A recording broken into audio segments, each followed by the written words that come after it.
Soon I'll be asking us all to stand, have you in your sitting area. And once they make entry, they will be walking through this aisle here. So I'm just asking us that we be settled and clear, especially this aisle, because we'll walk in here and settle up front. So please be seated. He is about to join us at Kiboko Hall. Those who are at the back, there's ample time for networking in the next 3 days. So please, let's not crowd the entry. Wale ambao wako kwa mlango tafadhali, karibu. Please settle in. Tuketi tafadhali. Let's be seated, please. Wale ambao wako kwa mlango, we need to clear the door and the entry. Let's be seated and let's be comfortable in our sitting areas. So let's not crowd the entry and make easier access, give easier access to those who are joining us. So please, let's be settled. If you are here, please let's clear this aisle. Please let's be seated and let's be comfortable and give better and quicker access to our guest of honor as he walks in. Tafadhali, tuketi, let's be seated.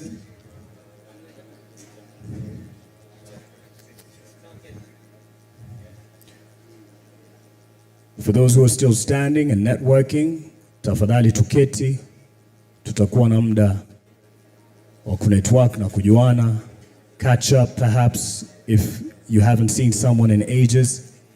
I've seen some familiar faces from the first conference. I had the opportunity as well being part of it as moderator and master of ceremony, and it's good to be back for this second edition. So we'll have time to interact if you were there for the first edition. And because we understand if you were here for the first edition, time is of the essence. It's quite a packed program, accommodating all the presentations and the breakout sessions. So I'd ask that we all please settle in so that we can start. We'll have a good time allocated for networking as we break. So let's just settle in, be comfortable. If you need to plug in somewhere, the PowerPoints are all distributed around the room in Kiboko Hall. So, but I'd really ask that we don't block this entryway because they'll make their way here, and I'll ask that we all stand up once they make entry here. Karibuni. And again, to urge us not to sit at the back. Don't be lonely. Don't isolate yourself. Come closer. Let's herd together and be at a vantage point where we can follow the proceedings better, more clearly. So, karibu. There's no allocated sitting except for the marked chairs here in the black way at the front. But there's ample sitting there. Feel comfortable and we can get started. And in the meantime as well, you can utilize the Wi-Fi. It's indicated there in the booklet that's in front of you, either on your chair or on your table, right in front of you. The password has been indicated. We should be starting very soon. And once I ask that we stand, please let's do that. And give a few minutes for our chief guest to be settled and then remain standing for the national anthem and the prayers that will be led by our reverend and our imam. And right after that, we get started with the first welcome remarks by our county commissioner who has joined us this morning to say karibu. I see some board members joining us, karibuni sana. That shows that we are really about to start. Those at the door, I see people still at the door. Please, let's clear the entry. Let's clear the entry at Kiboko Hall. If you're still standing, tafadhal, tuingie. All right. Ladies and gentlemen, let's please be attentive. Our chief guest is now walking in. I'll ask us that we all stand and clear this entryway. Please clear this entryway. Let's all stand, tafadhali, but clear the entryway as our chief guest makes his way here. Let's clear the entryways. Our chief guest makes his way, our head of public service and chief of staff, Felix Koskei. Really appreciate that he's been here on time and has just had a quick meeting with the team as a brief and has gone through the exhibition area, which I'm sure most of you have experienced, albeit for a few minutes, but there's ample time during the length of this particular conference that you will have to network at the exhibition area. Our chief guest, the head of public service, Felix Koskei, is accompanied by our cabinet secretary, Ministry of Tourism, Honorable Rebecca Miano, as well as our principal secretary, State Department of Wildlife, Sylvia Musea, as well as our chair of the board of the Institute, Dr. David Nketianye, and also director and CEO of the Wildlife Research and Training Institute, Dr. Patrick Omondi, and top management, and they're flanked there by our board. I really appreciate you being here and on time. We can all stand now for the national anthem, followed by the EAC anthem, and I'll ask that we all remain standing for a prayer that will be led by our Reverend and Imam, and then we'll have our seats.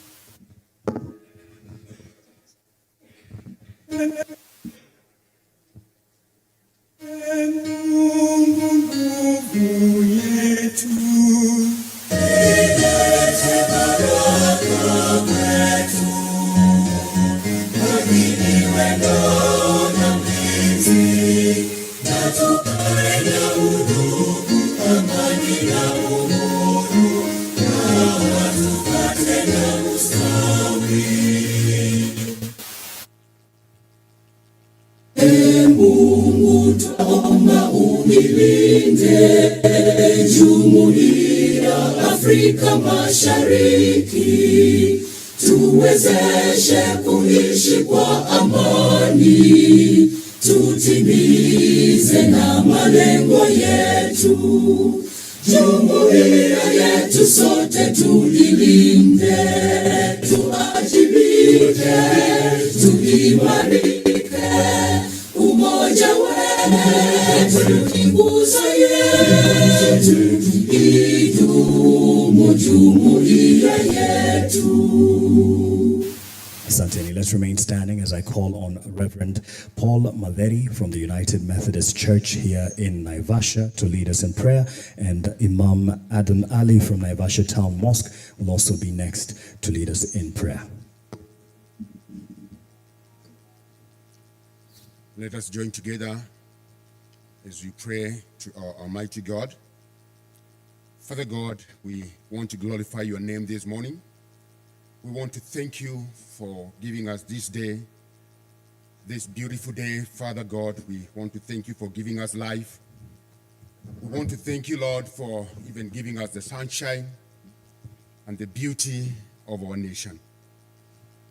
Father God, we want to pray that Almighty God, Lord of all creation, that you instill in our hearts a deep respect for every creation, all animals. Help us to understand the responsibility we bear as stewards of this earth.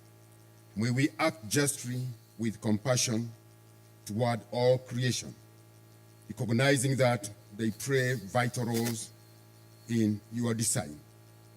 Teach us to see the beauty in each one and to protect their habitats. Empower us to advocate for animals' rights and welfare, ensuring a world where all beings can thrive in harmony. You who cares for every sparrow that falls, grant safety to all creatures, great and small. We pray for those who are vulnerable and suffering, that they may find comfort and refuge. May we, as stewards of your creation, act with compassion and love, ensuring the safety of the animals entrusted to us. Help us to be their voices, advocating for their well-being and protection. Lord God, we affirm the natural world as your handwork and dedicate ourselves to its preservation, enhancement, and faithful use by humankind. We pray that during the 3 days of the World Drive Scientific Forum, that is meeting here in Naivasha, that there will be an emphasis for development of ecologically sound policies and practices that seek to restore balance to the natural world and end the disruptive relationships between humanity and the rest of God's creation. We pray that there is going to be development of sustainable policies and practices that aim to meet present human needs while ensuring that future generations, our children, have the resources they need to thrive. We pray for sustainable policies and practices that prioritize the protection of all forms of life and natural ecosystems, while supporting human beings to live in healthy balance with the earth. We support and pray that there is going to be respectful and humane treatment of all animals who are crucial participants in God's ongoing creation and of inherent worth. We embrace the biblical teachings that envision a time when human beings and other creatures shall live in peace and harmony in a restored creation. Lord God, we affirm the value of science and reason and research in providing deeper understandings of the origins and functioning of the cosmos. But we also acknowledge that, like all human endeavors, science can be misused and abused. We therefore pray and urge that all those involved in scientific investigations to adhere to the highest ethical standards in conducting research and applying their findings. As we gather here together as a community, we acknowledge your power and sustainability of all creation, including all of us who are here. We pray this in your name, believing and trusting in the name of our Lord Jesus Christ. Amen. Asante, Reverend. And now to Imam Adamali from Naivasha Town will remain standing for the prayer as well. And of course, covering as we start this International Wildlife Scientific Conference, the second edition. Just given a few seconds as well as I make this announcement for those who are joining us way at the back, Asanteni. So we could just at least pause for a bit for the prayer. Imam, karibu. Bismillahirrahmanirrahim. Kwa jina la Mwenyezi Mungu mwingi wa rehema, mwenye kutuhurumia, wa biqaulika alhaq, na neno lako la ukweli uliposema, wa idha sa'alaka ibadi anni fa inni qarib, watakapokuita waja wako hakika umesema wewe kwa karibu yao, ujibu da'wata da'i, unaitikia mwitiko ya mwenye kukuita idha da'ana, anapokuita. Pia umesema wakala rabbukum ud'uni astajib lakum, umesema tukuombe wewe na tukuite wewe utaitikia. Nas'aluka khaira hadha al-yawm wa khaira ma fihi, Mola wetu mtakatifu mtukufu, tunakuomba kwa khairi ya leo na baraka zako kutoka kwako katika siku ya leo, na utuepushe na kila la shari. Alhamdulillahi rabbil alamin. Mola wetu tunakushukuru wewe, kwani wewe ndio mlezi, muumba mbingu na ardhi, mlezi wa ulimwengu mzima. Arrahman Arrahim, mwenye kuneemesha neema kubwa kubwa na vile vile mwenye kuneemesha neema ndogo ndogo. Maliki yaumiddin, hakika wewe ndio mfalme wa wafalme. Iyaka na'budu wa iyaka nasta'in, Mola wetu mtukufu, wewe ndio tunakuabudu na kila jambo wewe ndio tutakuomba msaada kutoka kwako. La sahlan illa ma ja'altahu sahla, hakuna wepesi ya Mola wetu isipokuwa katika jambo ambalo kwamba mwenyewe utaliwekea kwenye pesi. Wa yasril umuru kulliha, Mola wetu wewe ndio mwenye kufanya jambo nyepesi, jambo lote ambalo kwamba kutokana na sisi wanadamu wewe ndio unasahilisha. Allahumma hafidhna alhawanati fil barri wal bahr, Mola wetu mtukufu tuhifadhie wanyama wetu walioko katika nchi kavu na baharini na walioko katika angani, tuhifadhie, kwani wewe ndio umeziumba mwenye kutuletea mandhari katika manufaa yetu sisi wanadamu. Allahumma allimna mimma allamtana, Mwenyezi Mungu tuelimishe katika elimu yako katika hali ya kuhifadhi hawa wanyama wetu ambao kwamba vile vile wewe ndio umewaumba, ndio viumbe vyako. Mola wetu, ihdina siratal mustaqim, tuongoze, utushike katika mikono yako katika njia iliyoko sawa sawa. Mola wetu, Allahumma ihfadh biladina, tuhifadhie nchi yetu iwe ni nchi ambayo kwamba inasifika katika sifa ya amani na utulivu. Wape wakuu wetu, iwe kuanzia rais wetu mpaka watu ambao kwamba ni raia katika nchi hii, wapatie busara na hikma, wapatie wawe na imani, yani wawe na amani na utulivu katika nchi yetu ya Rabbil Alamin. Tuepushie kila la shari katika nchi yetu, aliye na kusudi mbaya na uhasidi, Mwenyezi Mungu tuepushie katika shari zake na umuongoze katika njia ili aone khairi iliyoko katika nchi yetu. Allahumma rabbana atina fi dunya hasana, Mola wetu tupe katika dunia wema na vile vile katika akhira wema. Alif baina kulubina wa aslih dhata bainana, unganisha nyoyo zetu tuwe kitu kimoja na utuongoze katika njia yako ya amani, utushike mkono wetu. Mola wetu, jalie katika kikao hii iwe ni kikao chenye rehema, utuangalie katika jicho lako la huruma, utudidimie baraka zako na hikma zako. Wa sallallahu ala nabiyina Muhammad wa ala alihi wa sahbihi wasallam. Wape amani katika wale walitangulia na utujalie katika kila la khairi. Amin walhamdulillahi rabbil alamin. Amen. Shukran sana. You may have your seats, ladies and gentlemen. Asanteni sana to our Imam and our Reverend for leading us in prayer, and with the protocol of our Creator being observed.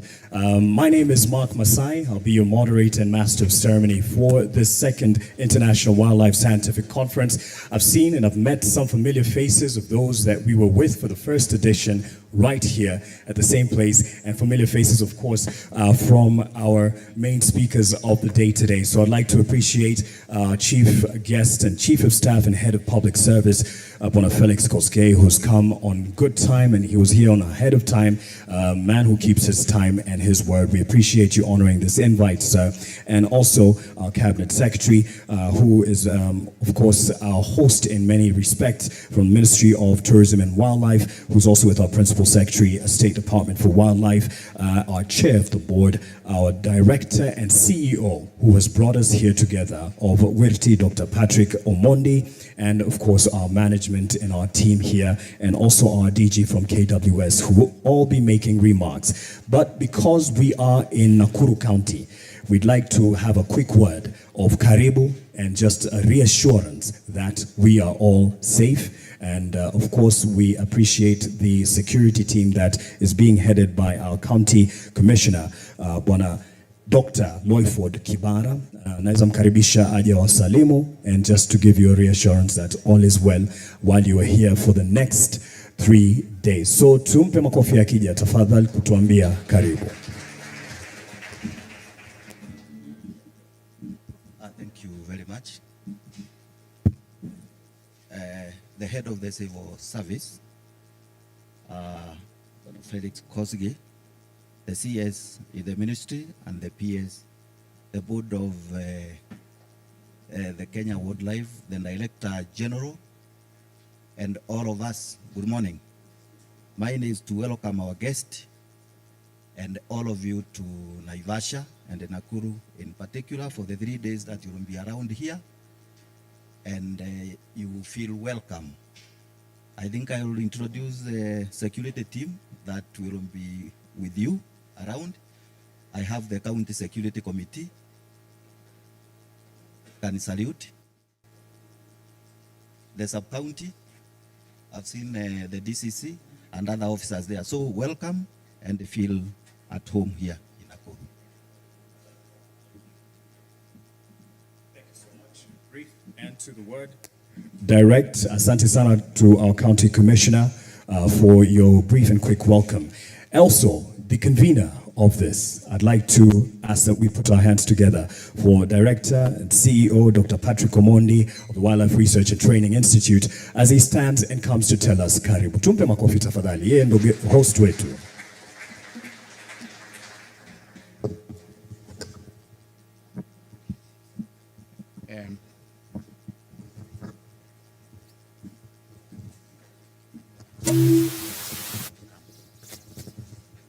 Just a quick announcement for those who are in the exhibition. Any chance you can hear me from here, but I'll be there to just ask you to join us as we start for the opening ceremony.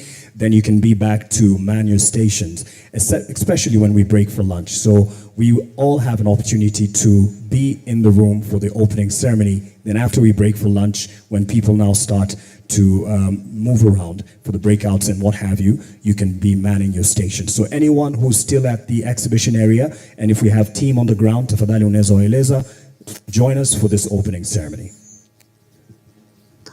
Our guest of honor this morning, the Chief of Staff and the Head of Public Service, Mr. Felix Kosgei, the Cabinet Secretary, Tourism and Wildlife, Rebecca Miano, the Principal Secretary for State Department for Wildlife, Madam Sylvia Musaya, heads of public institutions present, heads of non-public institutions present, our conservation partners, our sponsors, distinguished guests. We have the keynote speakers, presenters, and participants. Ladies and gentlemen, good morning. Good morning. Today is an exciting day for the Institute as we welcome you to the second International Wildlife Scientific Conference. I'm happy to note that we have participants across the world, chief guest. We have speakers from Germany, Canada, South Africa, Tanzania, and majority coming from the host country, Kenya. Chief guest, let me also congratulate you on your recent graduation with a Master of Science in Zoology in Agricultural Entomology. Indeed, insect research is part of wildlife research, and therefore, chief guest, it is an honor for you to grace the ceremony as a researcher. Can we congratulate the chief guest?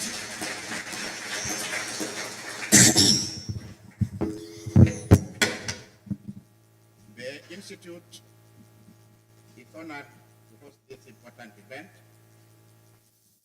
that is aligned with the Wildlife Conservation and Management Act 2013, and it's also an aspiration of the National Wildlife Policy and National Wildlife Strategy 2025.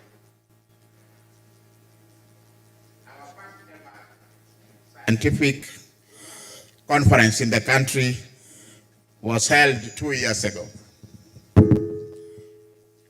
at the same location, marking a pivotal moment for science-driven wildlife conservation in Kenya and a milestone for the Institute, chief guest, that is just now 4 years as it was operationalized in July of 2020. Chief guest, allow me to mention that the Institute formally commenced operations as an independent state agency in the July 2021 after successfully delinking process from the Kenya Wildlife Service, which was our mother institution, and is now fully registered by NACOSTI as a research state corporation and by TVETA as a TVET institution. Our chief guest, since the first Wildlife Scientific Conference, the Institute has achieved the following milestone. One is to implement the recommendation of the first scientific conference to be hosting this conference after every 2 years. And we are exactly 2 years, and we have again convened here in a more impactful way. And from the abstracts you have seen, a collection of rich research. We have also launched an online research permitting process for the country. I think there was an outcry from the scientific conference that we needed to make this process more efficient and less time consuming. And now for behavioral research, you can get your permit if you put all the documentation within 2 weeks.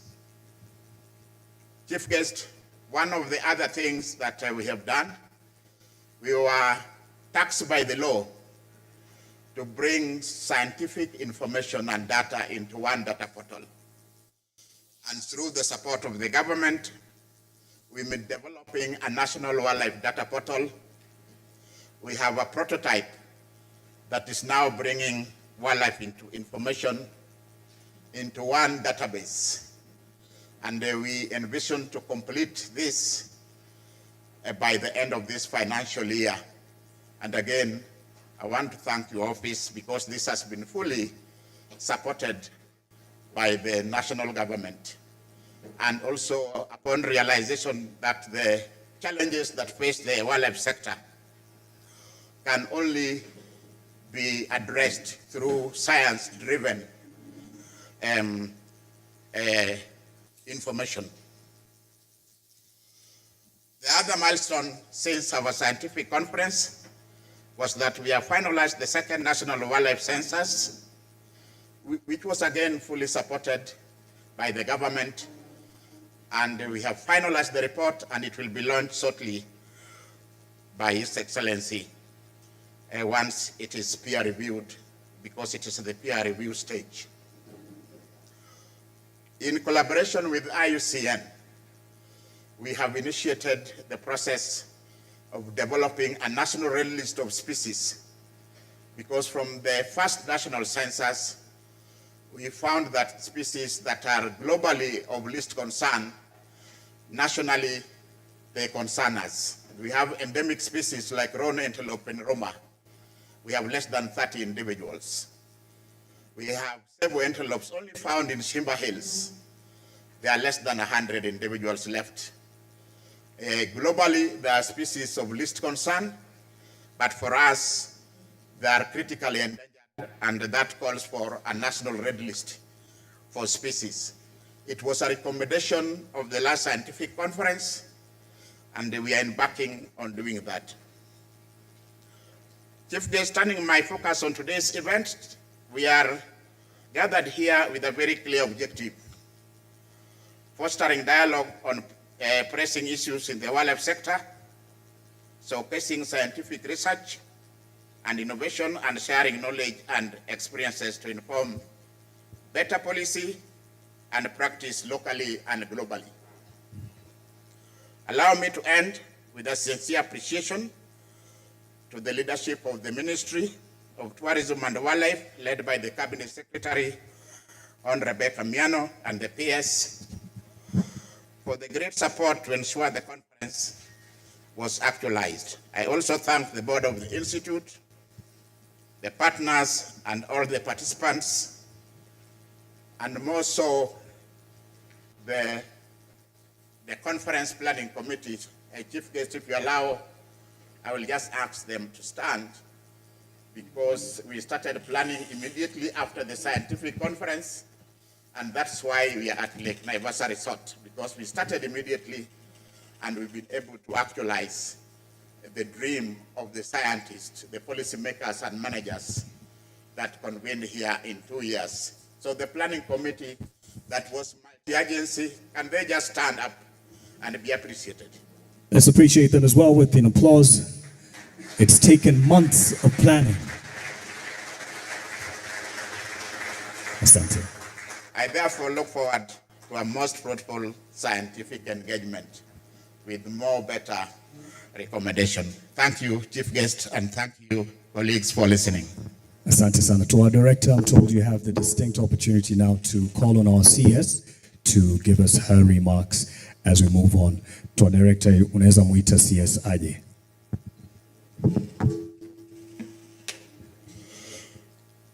Yes, with those many remarks, may I invite our Cabinet Secretary, Tourism and Wildlife, Madam Rebecca Miano, to make her remarks and invite this chief guest to officially open the conference.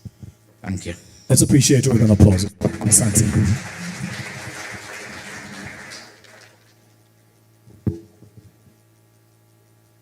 Our chief guest, the head of public service and chief of staff, who is here with us today, and all the participants, I want to wish you a good morning. It is my pleasure to be here for the second International Wildlife Scientific Conference, and the presence of our chief guest is a testament and goes to cement and show proof of the importance that the government attaches to this particular conference. I want to extend a very warm welcome to all those who have traveled from out of Kenya and even across the various parts of Africa and in Kenya. Welcome to Naivasha. This area of Naivasha is very special.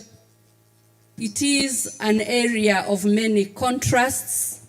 You will find pure fresh water, but just across, you also find hot boiling water. You will find animals, you will find people. You will find Hell's Gate and Heaven's Gate. In all of this Naivasha, I ask you to sample our tourism offerings. You can visit Olkaria and see the renewable energy. While there, for your wellness, we have the only geothermal spa in Africa. It is said, if you practice your wellness in this area of the world and in the savannah, you touch the innermost part of your heart. And we welcome you for hiking, for biking, for adventure, the great, beautiful Rift Valley sceneries. I'm sure while here, you will have much more than just the conference. Chief guest, in this room, you have some of the brightest minds. You have passionate scientists and researchers, administrators. I confirm to you that the brains in this room are capable of solving all conservation issues that we have, not only in the country, but also in the world. As I finish, to confirm that under the visionary leadership of His Excellency, the President of the Republic of Kenya, Dr. William Ruto, the country is making great strides across all sectors, be it the economy, agriculture, mining, and in this sector, tourism and wildlife, we are on an undeniable progress and upward trajectory, and therefore in this particular day we want to appreciate that progress. Chief guest, also want to extend congratulations for your graduation. As we wait for the party, we want to say that we are impressed because having a scientific mind gives us well-thought leadership, data-based decisions, and we know that the future is very bright for Kenya. With those few remarks, may I ask that we be upstanding to welcome our chief guest this morning, Felix Koskei, Head of Public Service and Chief of Staff of the Republic of Kenya. Karibu sana.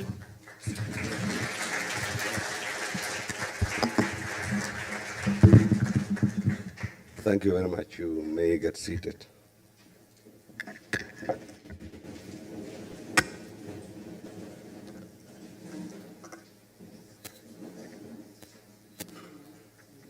The Cabinet Secretary for Tourism and Wildlife, Principal Secretary, Press Secretary, Wildlife, distinguished ladies and gentlemen, good morning. It is my great honor to preside over the opening ceremony of this second International Wildlife Scientific Conference organized by the Ministry of Tourism and Wildlife through the Wildlife Research and Training Institute.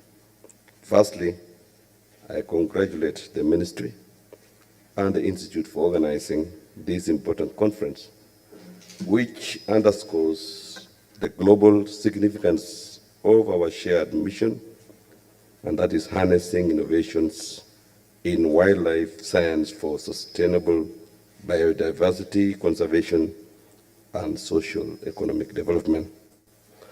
This year's conference theme of innovations in wildlife science and practice for sustainable biodiversity conservation and socio-economic development is in line with the bottom-up economic transformation agenda that emphasizes inclusive economic growth, equitable income distribution, enhanced social security, and increased foreign exchange earnings from our wildlife resources that are pillars that are central to Kenya's journey towards shared prosperity. In this spirit, this year's conference brings together researchers, professionals, managers, policymakers, and stakeholders under one roof. It is a rare opportunity to exchange ideas, tackle emerging issues, and shape evidence-based solutions that will guide the future of our life conservation and management in Kenya. I wanted to add that as we gather here, we, as the minister said, we have the best brains. And I would like to address them now directly.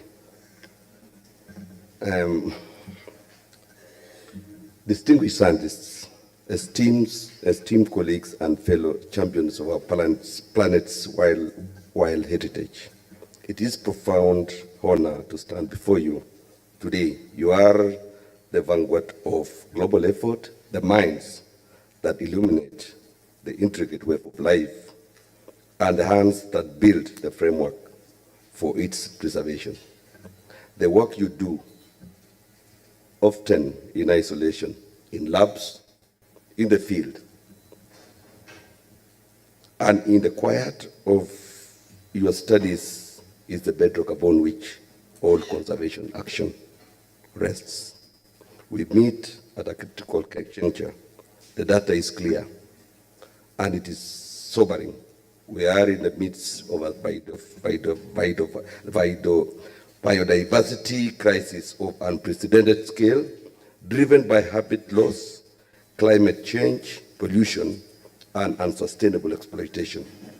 Yet, while the challenges are immense, so too are the opportunities that lie before us, fueled by your innovation and unwavering dedication. This conference is not just a gathering. It is a vital exchange of knowledge and a reaffirmation of our shared purpose. Let us reflect on a few key themes that are shaping the future of our field. The first one is the interconnectedness of crisis. For too long, we have treated biodiversity loss and climate change as separate problems. But your research has shown us there are two sides of the same coin. The loss of a forest is not just a loss of species, it is a loss of a carbon sink. The acidification of our oceans is not just a threat to marine life, it is a direct consequence of our atmospheric emissions. We must continue to push for an integrated approach where conservation is a core strategy for climate mitigation and adaptation, and where climate action is a fundamental pillar of biodiversity protection. The second one is the power of data and technology. We are no longer limited to analog methods. From satellite imagery and GIS mapping that reveals changes in habitat and global scale, to acoustic monitoring that tracks species without human footprint, and eDNA analysis that can tell us what lives in a river with a single water sample. Technology is revolutionizing our ability to understand, monitor, and protect the natural world. Let us embrace these tools, but also remember that they are only as good as the questions we ask and the interpretations we derive from them. The third theme is the imperative of interdisciplinary collaboration. The complexity of the challenges we face demands that we break down the silos of our disciplines. The future of conservation lies in the spaces between biology and sociology, between ecology and economics, between genetics and policy. It is in the collaboration between the field scientist and the AI developer, the conservation biologist and the community leader, the data analyst and the policymaker. Your work must inform policy, and policy must be designed with your data in mind. The fourth theme is the value of biodiversity. We have scientific evidence to demonstrate the intrinsic value of every species, but we must also become more effective at communicating its tangible value to society. Biodiversity provides the air we breathe, the water we drink, the food we eat, and the medicines that heal us. It is our natural capital, and your work provides irrefutable evidence for why we must invest in its preservation. So as you share your findings in these 3 days, debate your hypothesis, and forge new collaborations, remember that your work has a ripple effect far beyond the walls of this conference. It empowers policymakers, educates the public, and inspires the next generation of scientists. Let us leave this conference not just with new data and new connections, but with a renewed sense of urgency and fortified resolve. The world is looking to us for solutions, and it is your research, your expertise, and your passion that will light the way forward. So as I conclude, as you deliberate over the next 3 days, remember, as I have said, that your work transcends academic achievements. It shapes the future of Africa's wildlife heritage and the livelihoods of millions who depend on healthy ecosystems. The innovations you discuss, the partnerships you forge, and the research directions you establish will influence conservation outcomes for generations. Kenya stands ready to support the implementation of the breakthrough solutions that will emerge from this conference. Together, we will ensure that wildlife science translates into tangible conservation success and sustainable development that benefits both people and wildlife. For those visiting Kenya for the first time, I extend a warm welcome. And you'll be told that you've heard that 1 or 2 people have been congratulating me for graduating. As I stand here, I'm an entomologist, a trained entomologist. And I really feel you and understand sometimes the frustrations that you go through. Because sometimes your findings, though revolutionary, people don't understand. Sometimes they don't connect with it. Sometimes they think most of us, those who like science and we like research, they think we are a bit insane, we are a bit crazy because we don't have time to clap, we don't have time to connect with our friends. More often we connect with animals, right from insects to the largest mammal. And sometimes we lose track of, fellowship and how to behave amongst humankind. But I want to assure policymakers who are here that that is where knowledge comes from, that is where economic prosperity comes from, and that is the wealth of nations come from. Treat scientists well. Treat scientists well when it comes to policy decisions like budgeting. Get to know that it is the very foundation that needs more money than going to clubs and flying out for meeting and connecting. We need more resources to go to research. We need more money to go into frontiers that will enable this country be stable enough, improve enough, grow enough economically so that we can bequeath and hand over a country or a planet that is better than what we found it. These scientists you see here, more often they are fighting to discover or create a solution to the problems that us human beings are creating. We go flat out, we want to double, triple production in our farms. You resort to using pesticides. It destroys the ecosystem completely. Then you turn around complaining that why are my crops not as productive as stated in the literature?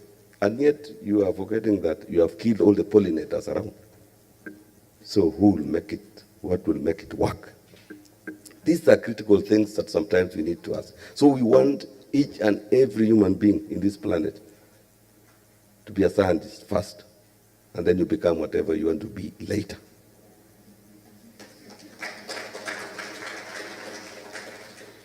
So that you understand that when God created this world, for those who believe in creation, He created a balance, an ecosystem that was self-sustaining, self-cleaning, self-regenerating, and put in all the resources that we require for the rest of our lives. But it is us who are in a hurry to accumulate more and more. Our imagination of being innovative is what destroys this world. Let us refer to these scientists or to their findings and their discoveries whenever you are making decisions, whether policy or administrative. It will help us a lot. 2 years ago, I addressed a conference like this in National Museums of Kenya, an international one. And I was also asking the scientists like you that, you see, you are doing a great job, unique, very fundamental, critical, whether you are a biologist, whether you are, whatever field that you are doing a great job. You are increasing knowledge and bringing in solutions. But there is one thing that as scientists, we have failed. We have failed to recognize that for all the resources to be rightly channeled to where it is required, it needs all the players to be on the table of where the resources are divided. So we have shied away from leadership, either political or governmental in nature. And therefore, we are on the sidelines. We have left the resource allocation, the division of resources to various sectors, to other disciplines that they don't understand what scientists are going through, to the extent that we get leftovers. I hope you are getting me. So in Parliament, where serious decisions are made, majority of scientists shy away from being politicians. When scientists are invited to be appointed to be perhaps ministers, principal secretaries, policymakers in government, they shy away. Instead, they walk away in their lab coats to their labs. Only for a short while to realize that there are no test tubes, there are no reagents, there is no microscope, there is no money to go to the field, you don't have preservatives. Then you'll be asking, what has happened? You are forgetting that the decision makers are different. They are historians, they are people who studied geography, there's people who studied religion. And they don't bother, they just put money in social areas. Build more town halls, build more whatever, make sure that other things are done, only to give you less than 1% to this field of science. So I challenge all of us, if you get a chance of being a politician, become a scientist first, then you step in and fight with these people so that you become a voice for scientists in that parliament. If you happen to be nudged to become a minister or a policy maker of some sort, work in very fast so that you'll help the other scientists out there. So that scientists and science can get adequate resources for it to play its critical role in society.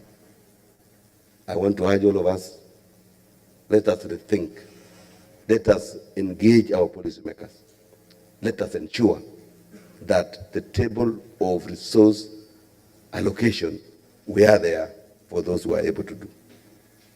Secondly,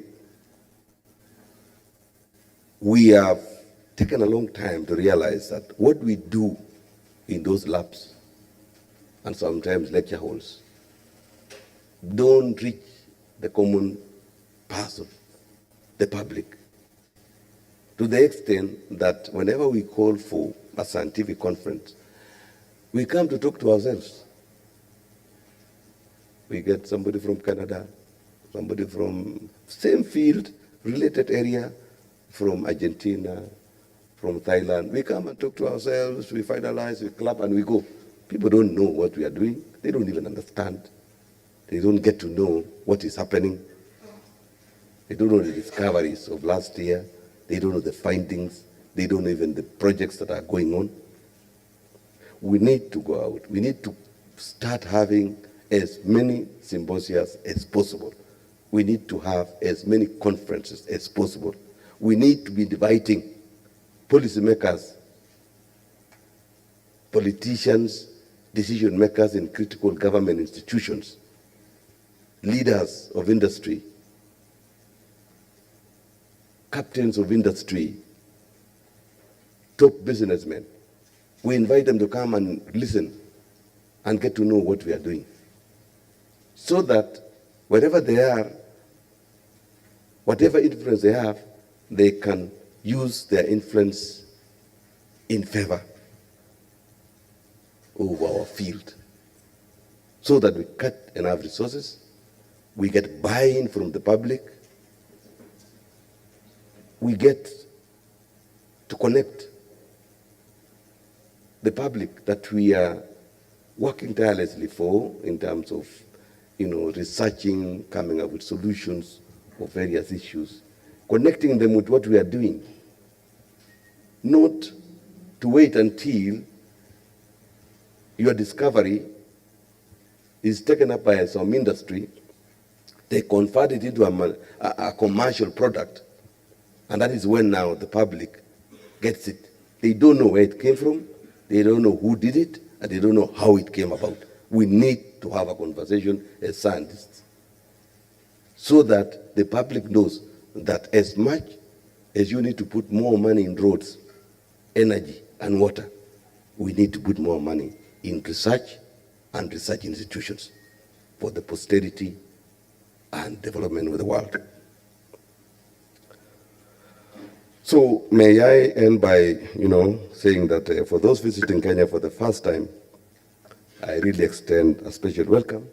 May this conference not only enrich your professional journey, but also give you a chance to experience the warmth of our people and the richness of our natural heritage. For those returning, whether for the second time or more, we are honored that you have chosen once again to be with us. Please spare time to enjoy the beautiful scenery across the country, and more specifically around Naivasha, and go and become good ambassadors of this country. And now, with great pride and optimism, I officially declare the second International Wildlife Scientific Conference open. Thank you, and God bless you.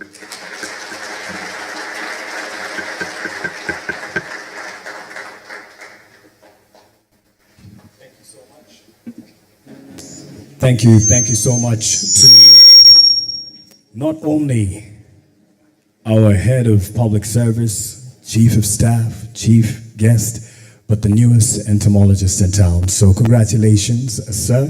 And he's definitely spoken from the heart. I don't know about you, but I would have heard or at least expected a bit more of an applause, especially when he said thrice or twice at least, treat scientists better. So I give you a chance. Let's say it together, and then we give it an applause to say Asante for speaking on your behalf. Treat scientists better. Let's give an applause to that. And Asante sana. And in his remarks also, he spoke to something that we'll be following through now in the keynote, the first two keynotes that we will be having here in plenary. And it'll speak to it because we're going to be having wildlife economy, but also now in terms of collaboration and what have you, because you've spoken about the process, the ecosystem of policy formulation and decision making. We will start, and I'll call on Professor Erastus Kanga, the DGKWS, to start us off with the first keynote on human-wildlife coexistence, and he'll also be joined by Dr. Eva Gross. So let's give him an applause as he joins us on stage. Thank you, Mark. Our chief guest and end of public service, Mr. Felix Kosgei, and very soon I know you'll follow through into the next level. Our Cabinet Secretary, Madam Rebecca Miano, kindly allow me to use the protocols already established for the sake of time. And let me say, ladies and gentlemen, good morning. Good morning again. Allow me, ladies and gentlemen, to step in and also congratulate our chief guest for having attained a master's degree, not just in entomology, but from the university.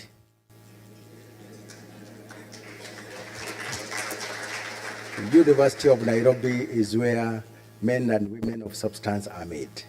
So we congratulate you, end of public service. Head of Public Service, allow me to recognize one gentleman who I can never forget in my life. Where is Professor Ogutu? Chief guest, Professor Joseph Ogutu supervised me for my PhD for 4 years. He was in Germany and I was in Netherlands, and he made sure that he taught me how to walk through the night to follow hippopotamus in Masai Mara for 4 years. And after that, life has never been the same again. So, Professor, thank you so much. And you have so many other students that we've given you. He's a Kenyan but relocated to Germany, where he's doing a great job, but we hope he's going to come back very, very soon to mentor others. Ladies and gentlemen, it is a profound honor to stand before you at this second International Wildlife Scientific Conference, convened under the theme Innovation in Wildlife Science for Sustainable Biodiversity Conservation and Socio-Economic Development. I am going to cut my time of 22.5 minutes by close to half for the sake of time. And from the onset, allow me to commend the Wildlife Research and Training Institute under Dr. Patrick Omondi, with my colleague, together with the partners, including Kenya Wildlife Service, for bringing us together at this defining moment. The subject of this gathering today could not be more urgent, because human-wildlife coexistence is not just a conservation challenge. It will define the space room for the future of wildlife conservation. Chief guest, allow me to take the plenary on a 2-minute journey into what is this human-wildlife coexistence, so that we can start setting scientific questions. Can you help me? Okay.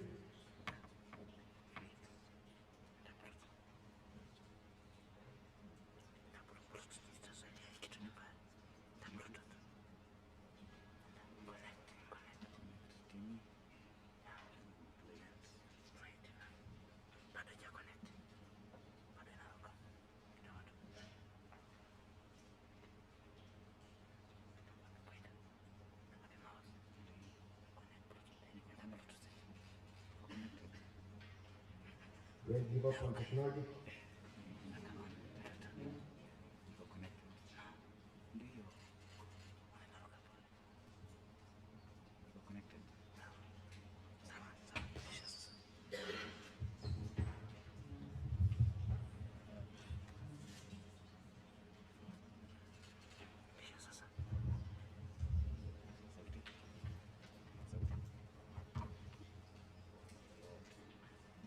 There's no voice that's coming out, but time. The visuals can tell you what is going on there. You can see that elephant and the young one so close. The visuality. That's a lion in color. When it comes out with a dog. Look at what leopards and others are doing to our body. This man here is carrying his farm with one. A water tank is ripped open. Yes, he just lost a lamb. But how is not lost? We are taking half. Partnering with communities and educating them. The reception that is happening around us to do as putting young men and women into the landscape. The transportation that we're doing of problem animals. The technology that we're using all the way from deploying our partners to our drones, the conflicts, the GPS colors that we have used, monitoring predators,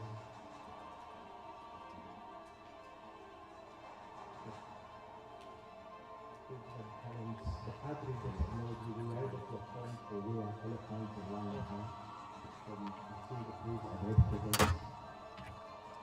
To make sure wildlife economy communities keeping beef and also taking into account the biofences, elephants, you will not cross that line. Look at an elephant with a spear. Look at it. zoosphere in the here of the elephant. How do we correct it?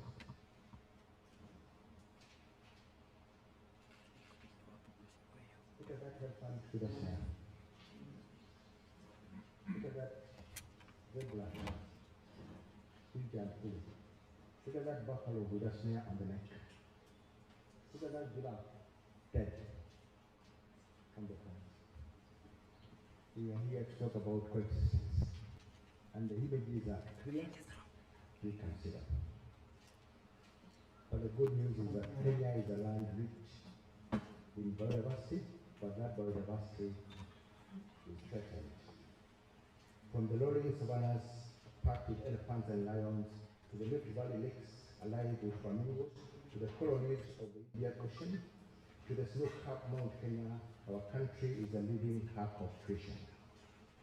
Over 1,100 bird species, iconic megafauna, and diverse ecosystems make us a global conservation beacon and a fertile ground for cutting-edge wildlife research. This biodiversity is the backbone of our economy and culture. Tourism contributes nearly 10% of our GDP and supports over 1.2 million jobs and sustains countless livelihoods. Our wildlife is both an inheritance and an asset, but threatened with coexistence. Yet herein lies the paradox. The very wildlife heritage that sustains us is also at the middle of a growing conservation crisis. You've just seen it. The human population has sagged from 8 million at independence in 1963 to 55 million people today. Farms, settlement, and infrastructure now push relentlessly into wildlife vigilant. As a result, the interface between people and wildlife has become increasingly tense. Chief guest, allow me to dive into the numbers. The numbers are sobering. For example, the last 2 years, from July 2023 to June 2025, we recorded 26,641 incidences of human-wildlife conflict. Among them, we earned 255 lives that we lost. If we quantify that in terms of compensation, that is a whole 1.2 billion that the government has to compensate those families. That money can be put into better use if we enhance coexistence. Within the same period, Chief Guest, 725 people were injured, some extremely critical, and that was snatching the breadwinners from very needy families across the country.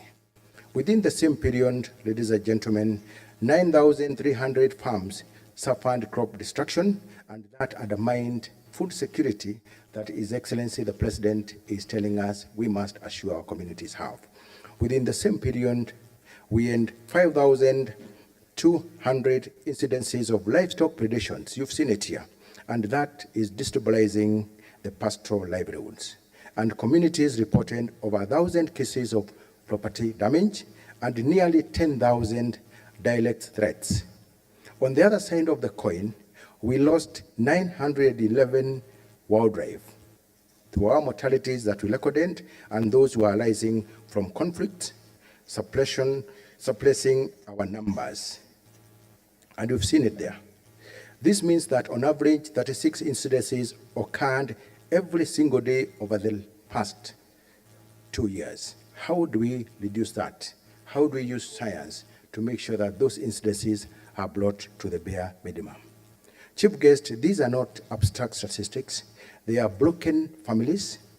They are ruined crop harvest, children out of schools, and communities questioning why they should continue to live alongside wildlife. Very hard questions that we have to answer. Unless we address this crisis, the social contract between communities and conservation, the very foundation of Kenya's global reputation, risks unraveling. And so the question before us is simple but profound. Can people and wildlife share landscapes? Not as rivals, but as neighbors, friendly neighbors. I believe the answer is yes, but only if we act boldly, deliberately, and collaboratively on 3 fronts. I will not elaborate the three fronts for the sake of time, but the first front is securing and restoring habitats. Kenya has conserved close to 20% of the landmass for wildlife conservation, 8.2 are national parks and national reserves, and 12% are community and private conservancies, and this is an extraordinary achievement.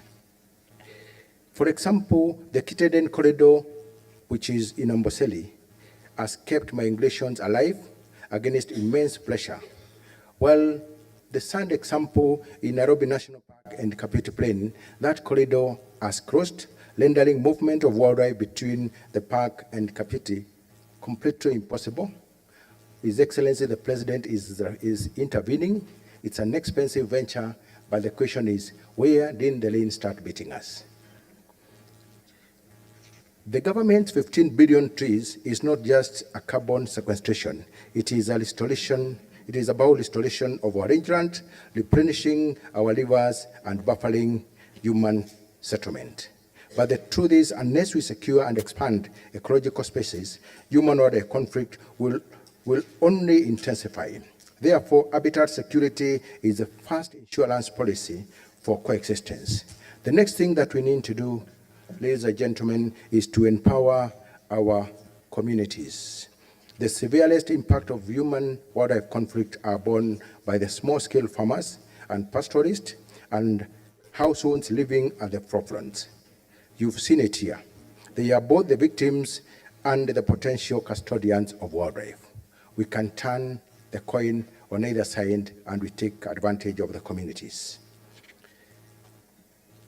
If you look at the conservancies that we have established, close to 6.5 million hectares, they are supporting over 2 million people across this country. This model has proven that conservation can be the engine of prosperity, but we must go further. We must strengthen and expedite conservation frameworks. We must diversify livelihoods. We must place youth and women at the heart of conservation solutions. The number three, we need to drive innovation and partnership. Technology is shifting the frontiers of coexistence. GPS collars, you've seen them here, on lions and elephants are giving us or enabling us to have early warning systems through the Earth Ranger systems. We have solar-powered fences and predator-proof bombers that have reduced predation by over 90%. We have bio-boundaries, and these are easily used in South Africa, where we have the scent marked to deter wild dogs, and it has shown that behavioral science can be practical. Drones, artificial intelligence, real-time monitoring are now being piloted in a number of places, and Kenya Wildlife Service is not left behind. And at the same time, if you look through the standard gauge railway, one of our longest infrastructure, we were able to create underpasses and overpasses in Savo that have demonstrated that infrastructure and conservation need not be adversaries, and development can and must be guided by science. But ladies and gentlemen, let us be clear that data and technology alone cannot solve this problem. Coexistence depends partnerships, and that is why we are bringing all of you here.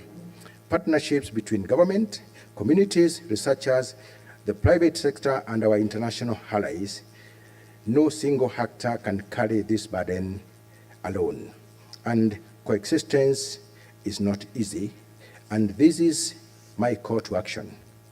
To the government, we need to lead boldly and make conservation a national priority, embed it in every plan, every budget, every decision. And I am happy our chief guest has clearly pronounced himself on that. And we need to take that lead and see how we embed conservation into every part of our government. To our citizens, choose stewardship over indifference, protect the heritage that has been protecting us. To our communities, stand as partners, not bystanders. Coexistence begin at your doorstep. To the private sector here, invest with vision, turn conservation into enterprise and enterprise into opportunity. And to our international partners, work with Africa. Our wildlife is your heritage too, a trust we must safeguard together. To the researchers, scientists and innovators here, break boundaries. Let science light the path to solutions we have not yet imagined. Chief guest, allow me to do another 1.5 minutes of a video that shows where, through your leadership, the CS and the PS, where KWS is going. Just 1 minute. Are you ready?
Our chief guest, when Wildlife thrives, Kenya thrives.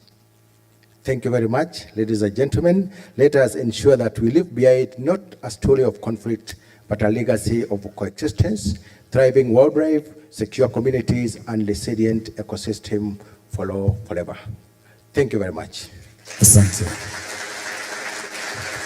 Thank you, Professor. And I'm sure you'll be available for perhaps questions or follow-up from our scientists, our scholars, and our delegates. So according to the program, we will just cut protocol, if I could use that word, and invite for the next keynote, just to get the context before our chief guest leaves. I'll call on someone who's no stranger to you, as having been in that same position as Prof.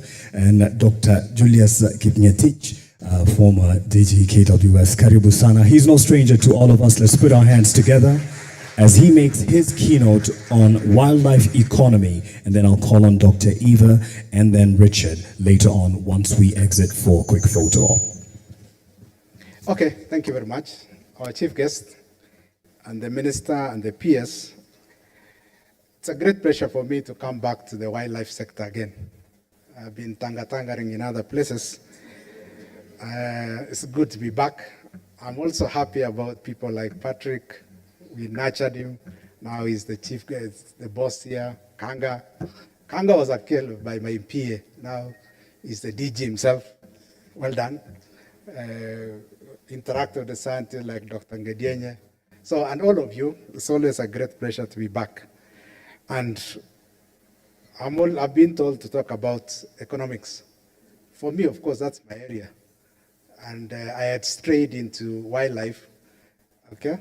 But remember also our chief guest has an MBA, so he'll speak my language shortly.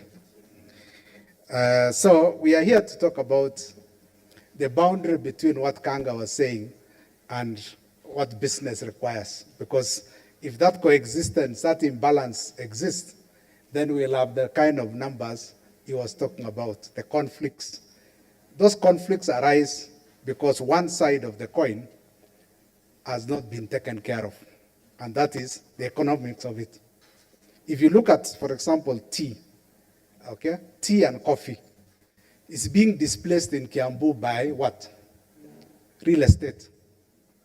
Why? Why is it displacing it? It's pure economics, returns. So if you have a return imbalance, the end result is that which gives a higher return wins. So what is economics? Economics is about allocation of scarce resources. So in the whole world, we have only one planet. There are scarce resources, and there are 8.3, 8.4 billion of us on this planet. So therefore, what directs decision-making at household level is essentially a return. What is it giving me? And so therefore, our economic policy framework must be designed in a way that what benefit does it give to the household? If, for example, there is human-wildlife conflict, say, let's take the example of Meru. People live in a corridor, an elephant corridor called Ruri.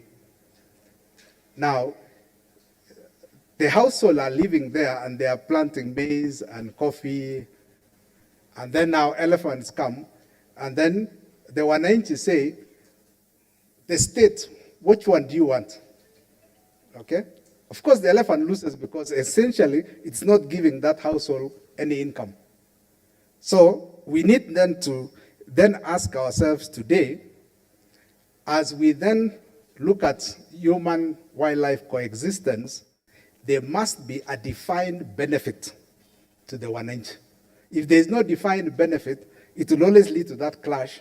And since KWS has a strong arm, okay, then it will now annoy the wananchi and say, what are we benefiting from? And that is what I'm going to be addressing today. Kenya, of course, as we say, is very rich in biodiversity. That's a fact. But remember, we are losing that biodiversity very, very fast. KWS can only take care of the keystone, the elephants, the rhinos, okay? But what of plain game, for example? If you look at the statistics for a plain game, because the population have risen dramatically, it has been displaced. And because probably the numbers are still many, we don't look at the rate of loss. And we need to address it scientifically today and say, what is the incentive? And there are countries which have made sure that there are incentives for people to take care of such species. How did we arrive, for example, at the 30 Rowan antelopes in Ruma? Only 30 remaining. It's because it was displaced by human settlements and other economic activities. And we need to ask ourselves today, when we talk about creating a wildlife economy, what do we mean? We mean, for example, one, there must be a framework for that economy to thrive. What's the framework? It's legal, the regulations, the institutions, and the actors. So we need to ask ourselves, are we allowing a wildlife economy to thrive by having the legal framework? One of the things we thought through when I was in KWS is how do we reform the sector? Because at that time, KWS was everything. I used to be the policy maker, the regulator, the actor, the security officer, everything. Then now we began breaking it. So finally we had a ministry with actors, because previously there was a Ministry of Tourism and Wildlife, but there was no policy maker at the ministry. Now we do. So policy is largely taken care of.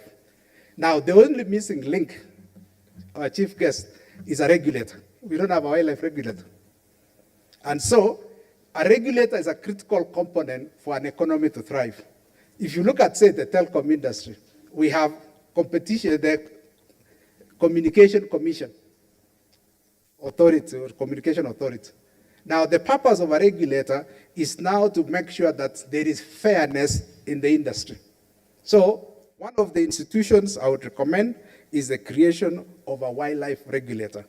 Initially, we thought probably we expand NEMA, but NEMA's mandate looks very different. So we need to create the institutions that make sure that competition and the economy thrives, and regulate it for that matter. KWS cannot, because it's the state actor.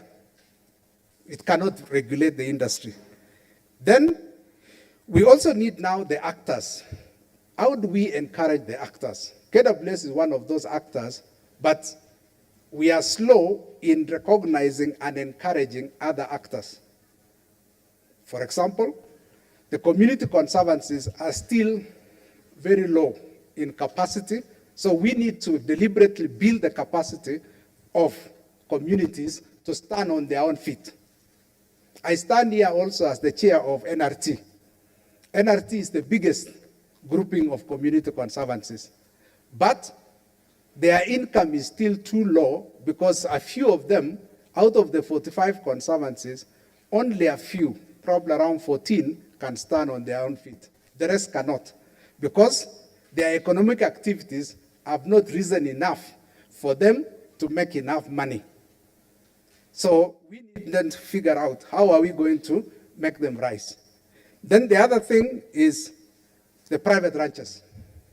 The private ranchers also need to be given incentives to stand on their own feet and make enough income.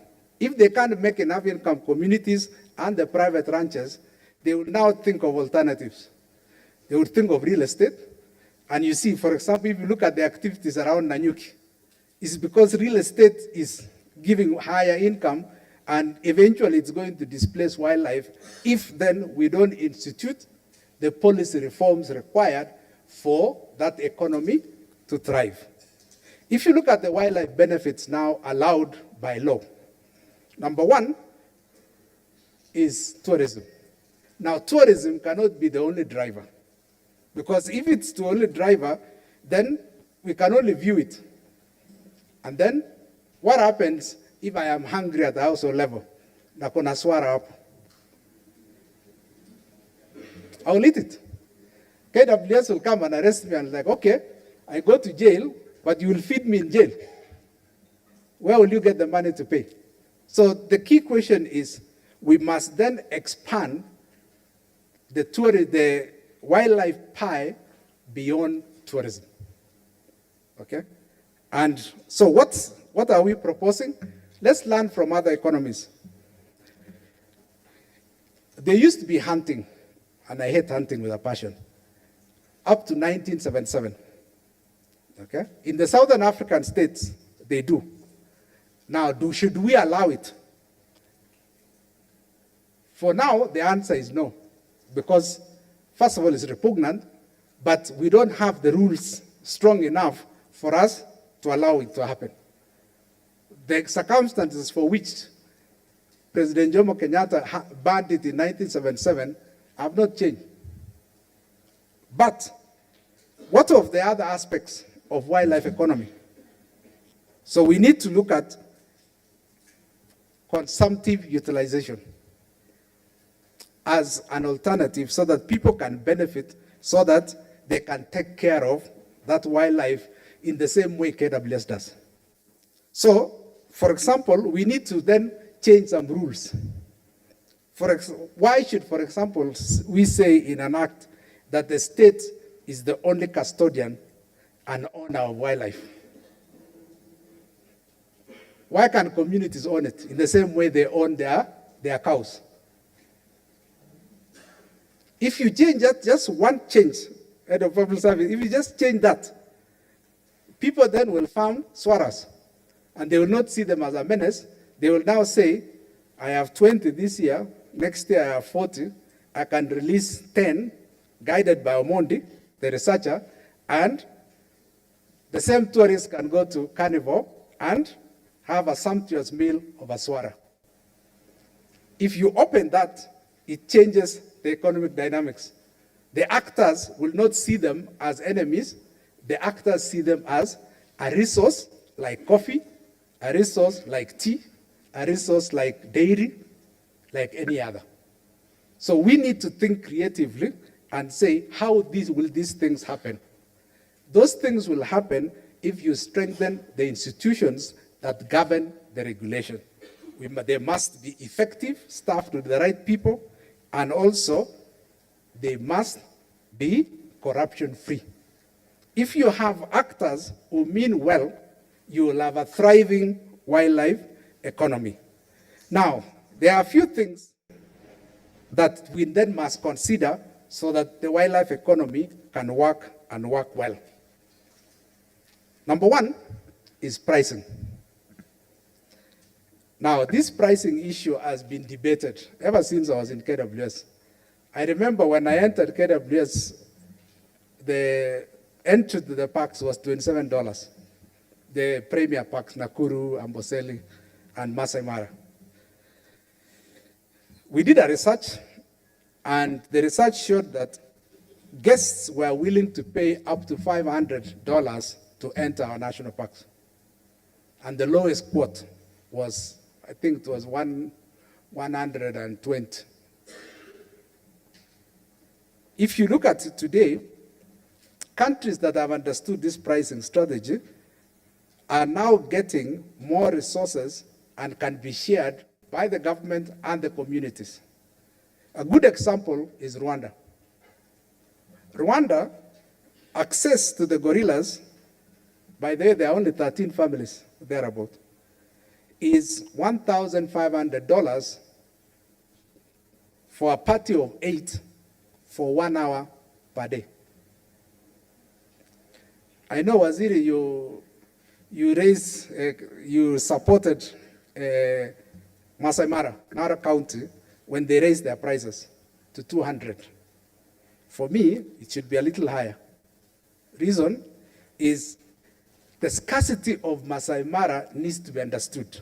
Because remember, I said economics is about allocation of scarce resources. Masai Mara is the best wildlife real estate in the world. Now, what we need is not the current tourist who goes there. We need a different one. When the Rwandese raised theirs from $35 to $1,500, the guy of 35 could not afford it. And the Rwandese just told them, by the way, you are not meant to see it for $35. So we have now raised it to 1,500. And if you can't afford it, buy it in buyer. That's how economics works. So similarly, if we raise, for example, Masai Mara to $500, anybody who comes and says, oh, you have made it so difficult, you say, okay, you can go to Kangas Park in Nairobi and watch it for $60 in Atosha Wewe. Masai Mara is too prime, and we need to protect that ecosystem using price. Price is a very good allocator of resources. So we need to then ask, are we pricing it correctly? Pricing enables people to have an incentive, a gain, and we need to price our biodiversity access appropriately. The second one is payment for ecosystem services. Now, this is a tool which has been used in many parts of the world, where those who benefit from an ecosystem pay for it. For example, 80% of the water of Nairobi comes from Aberdares. So the people of Nairobi must reward the people of Nyandarua, Nyeri, and Kiambu, those who border Aberdares, and say, thank you very much for preserving this forest called Aberdares, and then we assure you that you will receive water perennially, probably until Jesus comes. And so you must pay for it. Our recommendation at the public service was we put 50 shillings to water bill, the people of Nairobi, and those who consume that water, and then we put 100 shillings for electricity, because the same water goes through Tana River. So we put 100 shillings. And then we create a trust that then educates the young people of Kiambu, Nyandarua, and Nyeri, so that they get educated and then get out of the area so that they don't become a menace. You see the logic? So payment of ecosystem services means those who benefit from an ecosystem resource pay those who conserve, and they could be in different locations. Yeah, the same thing was used, the same logic was used to pay communities that surround national parks. So, for example, if you go to Narok County, the deal and still there, is that the revenue from Masai Mara, 19% goes to the conservancies around the park. So therefore, the tourists are supporting communities in the dispersal areas so that they also feel that they co-own it. Because if they don't get the 19%, then economics kicks in. They will then, because they own the private land, they can say, I will plant wheat. If wheat has a higher return than the 19% that Narok County gives. So everything is driven by benefit and price. And we must pay for the ecosystem services that we enjoy. The third one is carbon credits. We must think through how this mechanism works. I'm glad to say NRT Conservancies was among the very first to receive carbon credits. It's a detailed process, but luckily, the State Department of Wildlife pushed through a law. So the legal framework now exists. What we don't have are the institutions that support the fair process, okay? I'm glad we did a lot of experiments ourselves. We guided how that law based on our own experience, but we need very strong institutions that govern how carbon credits work. For now, the NRT Conservancies, Head of Public Service, has received close to $26 million in the last 2 years to support communities for preserving their lands. So in that way, by preserving their lands, the polluters of the world are paying us. And it's already underway. What we need now is to strengthen the process of negotiating the price for 1 kiloton of carbon. That's our challenge. Because then the people who are polluting have an upper hand, and we need an intermediate, that regulator, to say, in Kenya, you can't sell below something, okay? It could be $10. Now it's even around $10, but sometimes you read literature where the market price is around $70. Why shouldn't we get that full benefit? So carbon credits, we need greater regulation and the law. Number 5 is land reform. Land reform is because wildlife is competing for space. Now, if you look at, say, by 2100, the next 75 years, Kenya's population will be 160 million. So Kanga, you are complaining now and there we are 55. Wait until we are 160. You'll have a disaster. So if we don't change the economics, okay, people must benefit from this land so that they don't change the dynamics. Okay, so I'm glad that government is already thinking ahead and saying, we can't live laterally, we must live up. So we look forward to being a Singapore of some sort, where you are living on an 80-story building so that you don't expand laterally. That's the only way we can host 160 million people by 2100 and preserve our lands so that we co-share with biodiversity. And that biodiversity then must benefit us. So land reform, we preserve corridors, dispersal areas, and then also areas for food production. All these spaces must be planned for in advance so that then we don't have the challenges we are facing today because we didn't do proper land use planning since independence. So we went so fast in the future without planning.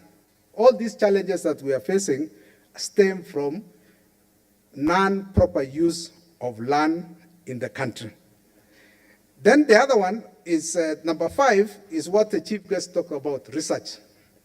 Now for us to cleverly use these resources, science must lead us, data must lead us.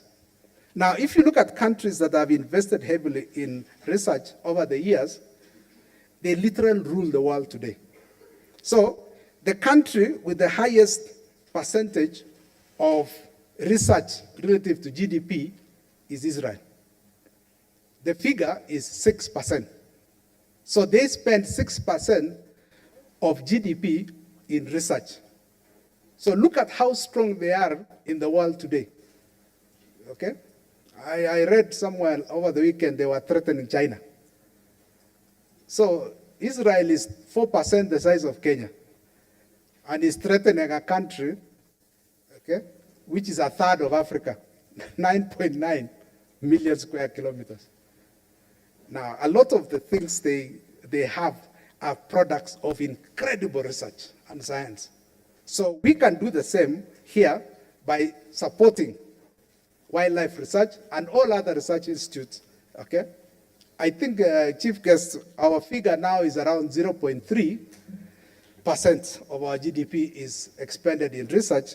If we just pray, let's pray, we triple it to 1%, we can do then incredible things. We support these scientists who can then supply all this data to support decision-making in the wildlife economy. And then finally, number 7 is if we are unable to support the wildlife economy to thrive because we hold certain things dear, then the only way we can then appease communities to stay well with wildlife is a subsidy. That's the only way.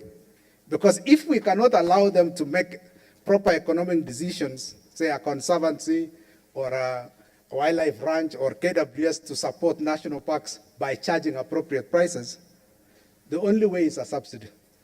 But where will we get that money? There is incredible government pressure to support many things: health, education, infrastructure. There is just not enough money to support a subsidy.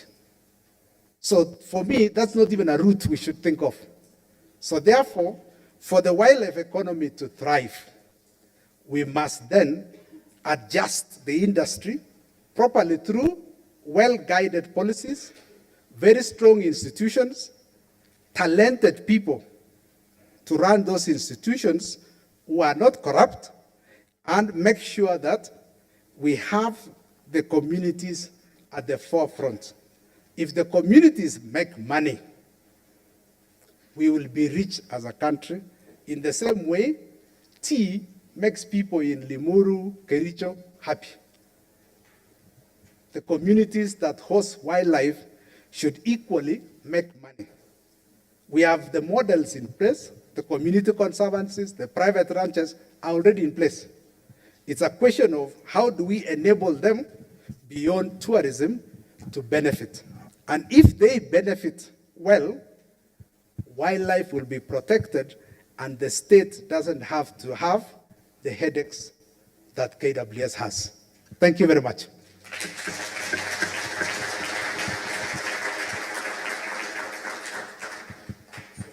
Asante sana to Dr. Julius Kimetich and for the wisdom and reality that you've given of what could work and what we can explore.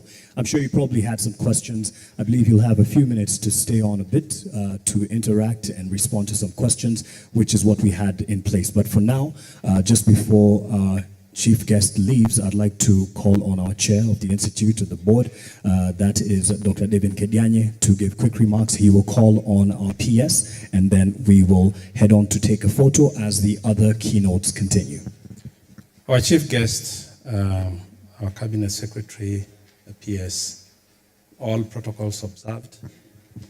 I know you're short of time, but you can see why we were insisting that it's important that you listen to at least 2.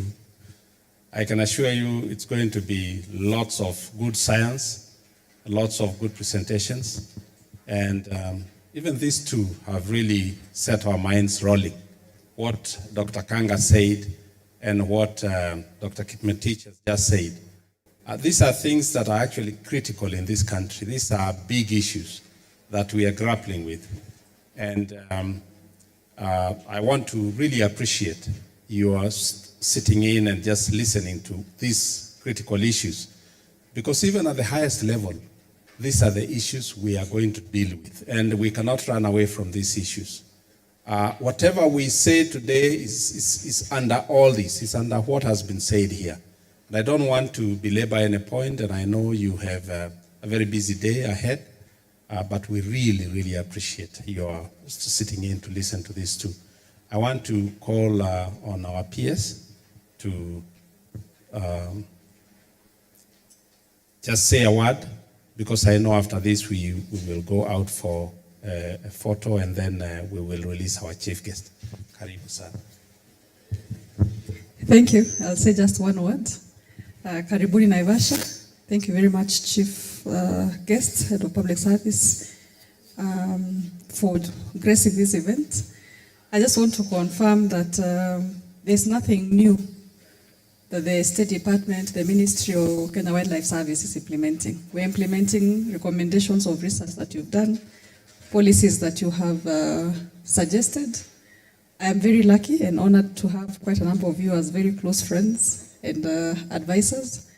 And we continue to take in the advice, the data, the research that you generate. Our only plea is that don't sit in with what you have. Please knock on our doors, tell us what's happening in the spaces that you have. We need you to help us bridge the gap between everything that you've researched on, the data that you've generated, and how it can then inform decisions. Otherwise, we wish you a fruitful 3-day deliberations. And I know that Dr. Mondi is going to report on the outcomes of the last scientific conference and how far we have implemented the recommendations. As always, thank you very much, Dr. Julius Kingetich. We continue to gain a lot from your wisdom, your expertise, your knowledge, and to everyone who is in the room, feel appreciated. Asante sana. Asante sana. And we appreciate as well the quick remarks that you've given to our PS, State Department of Wildlife. And now I'll just call in the order that I call. I'll ask, as we appreciate our chief guest leaving. I think Daktari has something quick to add in appreciation. I will be calling on certain guests here to head on out to the field outside the Kiboko Hall for a quick photo. But first, just an appreciation, I believe, from Dr. Patrick. Chief guest, we want to equip you as a researcher. And I'll request the CS to do the equipping, also in appreciation for spending the morning with us. Thank you.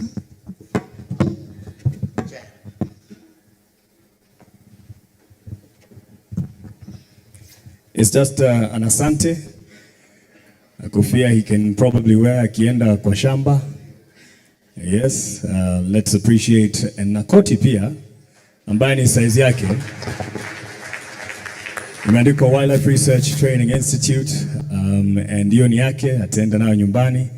And it all has to be declared, of course, tunaona. It is a token of appreciation. Now, this is just rehearsal for the photos that we'll be taking. So let's also appreciate him as he heads on out for the photo session. He will be accompanied by the CS, PS, our chair, Dr. Ngedianye, our director, the DG KWS, and Dr. Longora for the first photo. Then right after that, the board will also be joining that particular photo outside. So all the board members are also asked to accompany them.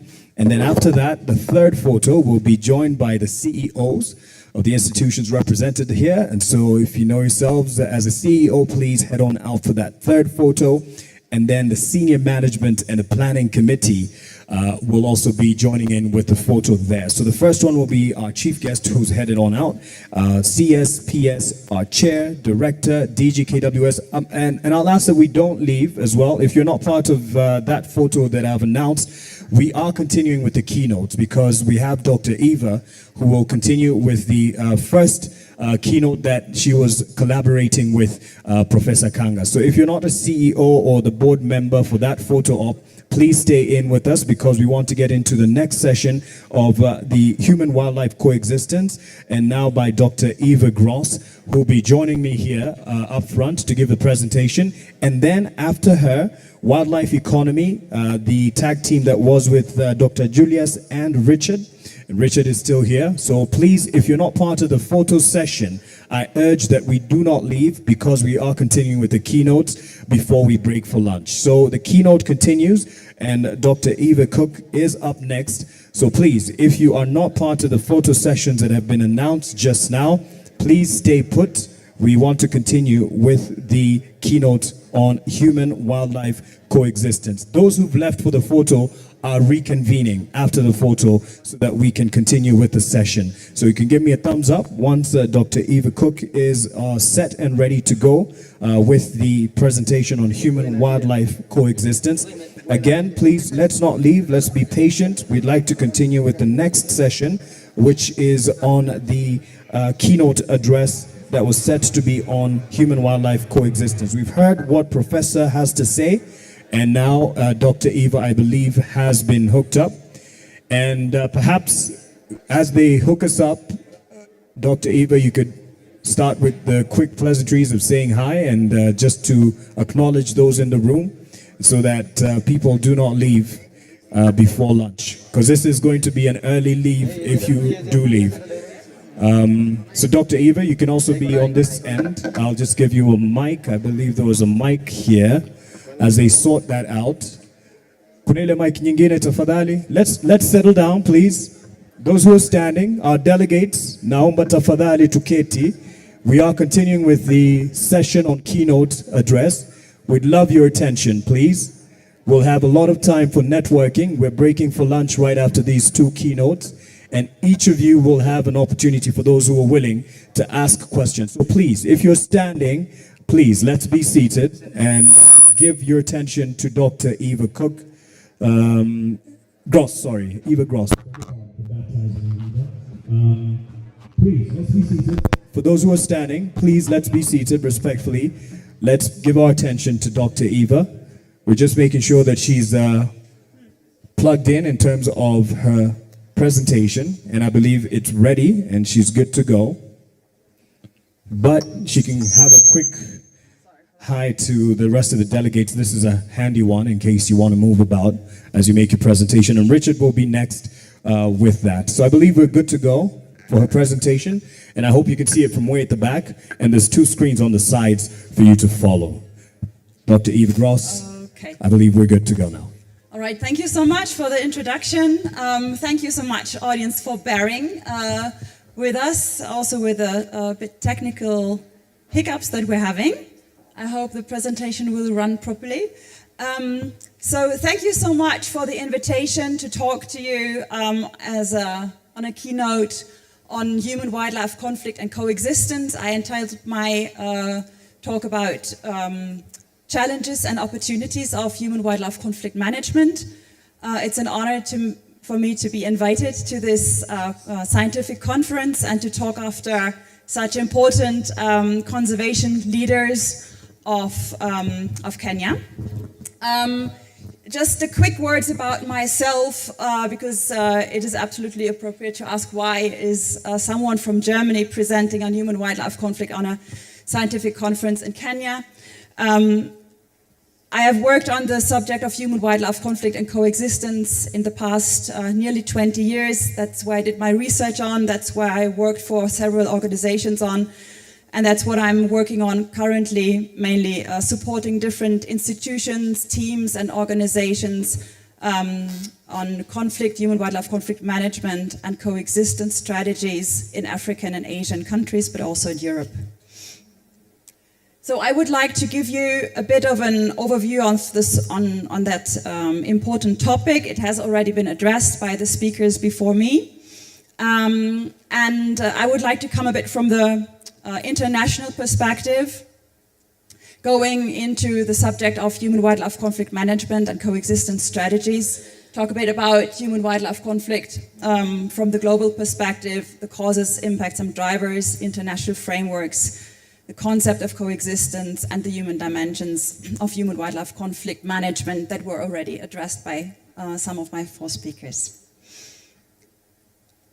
We have already heard a bit about human-wildlife conflict. Of course, it's clear, I think, to all of us, there is the negative impact on people through damages of property, damages of livestock, crop damages, and on the other side we have negative impact by people on wildlife through decreased tolerance for conservation, through retaliation, and other types of illegal activities that can be somehow connected to a lower tolerance of conservation issues. And these two negative impacts are interconnected.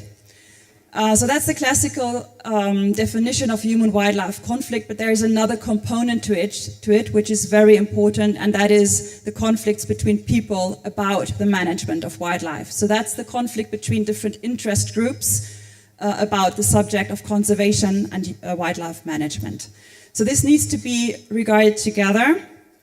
And we all know that with shrinking natural habitats, growing human populations, growing resource needs, human-wildlife conflict is driven through, for instance, land use change, through habitat loss and fragmentation, through illegal activities or other disturbances in the natural habitats. Climate change can stronger foster human-wildlife conflict, and so on. But then there's also the diverse, complex social factors and also political factors that might drive human-wildlife conflict. And that's a subject that is now really coming stronger in many conservation projects. So why is that? We're sharing our terrestrial space with wildlife. Most of the areas on our planet, on the terrestrial planet, are shared by wildlife and people. Only 18% are devoid of wildlife, are dominated by humans.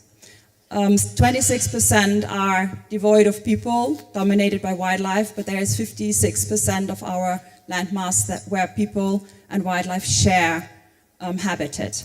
So through this closeness and the interaction, of course, negative interaction can occur. I brought a few examples also from other projects, from other parts of the world, actually, to inspire the discussions, but this is surely something that is very well known to Kenya. Losses of crop damage losses can exceed and impact livelihoods strongly. This is a study from Nepal where the average cost of crop damage by wildlife was calculated at $20 US. Property damage was calculated at $73 per damage, per incident. And then considering that the per capita income is $56, these are heavy shocks and heavy losses that people are dealing with on daily basis when sharing space with wildlife. But also in Europe, where large predators are having their comeback into natural spaces and into restored spaces, compensation is paid for livestock damage. There's calculations that wolves, for instance, cost per individual about $3,500 US for compensation that is paid. Bears would cost $2,600 per individual, and lynx 1,000, which means adding up in Europe, we're talking about massive amounts of money, which is adding up to $41 million per year as compensation being paid. So there we have again the economic component that has already been touched upon from my previous speakers. But besides the economic part, there is also catastrophic and just horrible losses that people experience, that wildlife experiences when it comes to loss of life through wildlife. There's some figures that we put together in a study of 121 people being killed annually in Sri Lanka by elephants, and 405 elephants being killed per year in that country. 60 people in average are killed in Tanzania by lions, and 150 lions are killed related to human-wildlife conflict. So when it comes to such tragic situations, of course, this affects whole families, this can traumatize communities, and it needs to be considered in human-wildlife conflict management. But besides this, there is also other impacts that people can experience indirect impacts of human-wildlife conflict, such as the need to take detours to move to school, the fetching water somewhere in different places where there is no water availability or where water availability is connected to wildlife presence. To avoid these risks, people have to take detours, high guarding intensities, exposure to illnesses can be connected to human-wildlife conflict and its management. But also stress to wildlife, the need for translocations, stress through intensive guarding practices can displace wildlife. And then the matter of fear, of course, also needs to be regarded. So all of these aspects play into human-wildlife conflict. And when looking at the Sustainable Development Goals, it is quite clear that most of them can be affected by human-wildlife conflict. So poverty can be exacerbated by human-wildlife conflict. Hunger can be driven by human-wildlife conflict. Well-being and health issues can be negatively impacted. Education can be negatively impacted by human-wildlife conflict. But also gender issues or the gender divide can be further exacerbated because women are especially vulnerable to human-wildlife conflict, and so forth. I don't want to go through all of them. I just want to show that human-wildlife conflict is as much a humanitarian issue and an issue for social and economic development as it is a conservation issue. And this is a very important aspect to consider when thinking about solutions and when thinking about collaborations for coexistence. Now, I'm not perfectly sure if these QR codes are readable because there's this strong landscape stretch on the presentation, but I'm given some QR codes of publications that I'm referring to on these slides. Are you trying with a, does it work or not? Unfortunately, it does, wow, okay, I'm amazed, thank you. All right. So there has been a study conducted, which you probably have heard about, financed by the World Bank from the Global Wildlife Program, a survey on human-wildlife conflict globally, how it is seen. And it came out that human-wildlife conflict is currently one of the major and serious concerns in 64% of all countries in the world. And looking at different regions, the African countries range highest with 73% being affected by human-wildlife conflict, and Europe is lowest with 46%. They have also found out that human-wildlife conflict is increasing globally, but especially in low-income countries, that smallholders, subsistence farmers and pastoralists are the most concerned by human-wildlife conflict, those mostly affected, and that human-wildlife conflict is a multi-sectoral issue to be addressed in its complexity. And that's something I come to just in a few slides when talking about management. Minimizing conflict and maximizing opportunities that promote human-wildlife conflicts are therefore critical. And that's the outcomes of this study of the Global Wildlife Program. And just adding together, wrapping up, a human-wildlife conflict is a risk to human safety, it is a risk to livestock, it can be a risk to agriculture, it can be a risk to property, but it can also be, of course, a risk to wildlife, to conservation as such, and to habitat conservation. And this is why the UN has taken up the subject of human-wildlife conflict now into the CBD and under Target 4, to effectively manage human-wildlife conflict interactions, to minimize human-wildlife conflict for coexistence. And with all goals that we're having in the CBD, there is also an indicator that needs to be developed and that is currently under development by the IUCN Human-Wildlife Conflict and Coexistence Specialist Group. It's an indicator framework that should measure the trends in effective and sustainable management of human, wildlife, and coexistence. It's currently in progress and it's currently being tested. Not sure, is someone here in the audience who is part of that group?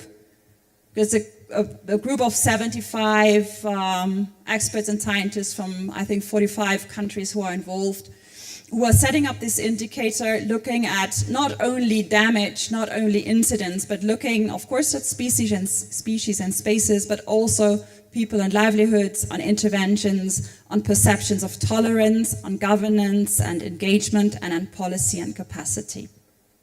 Because all of this is required to manage human-wildlife conflict for coexistence.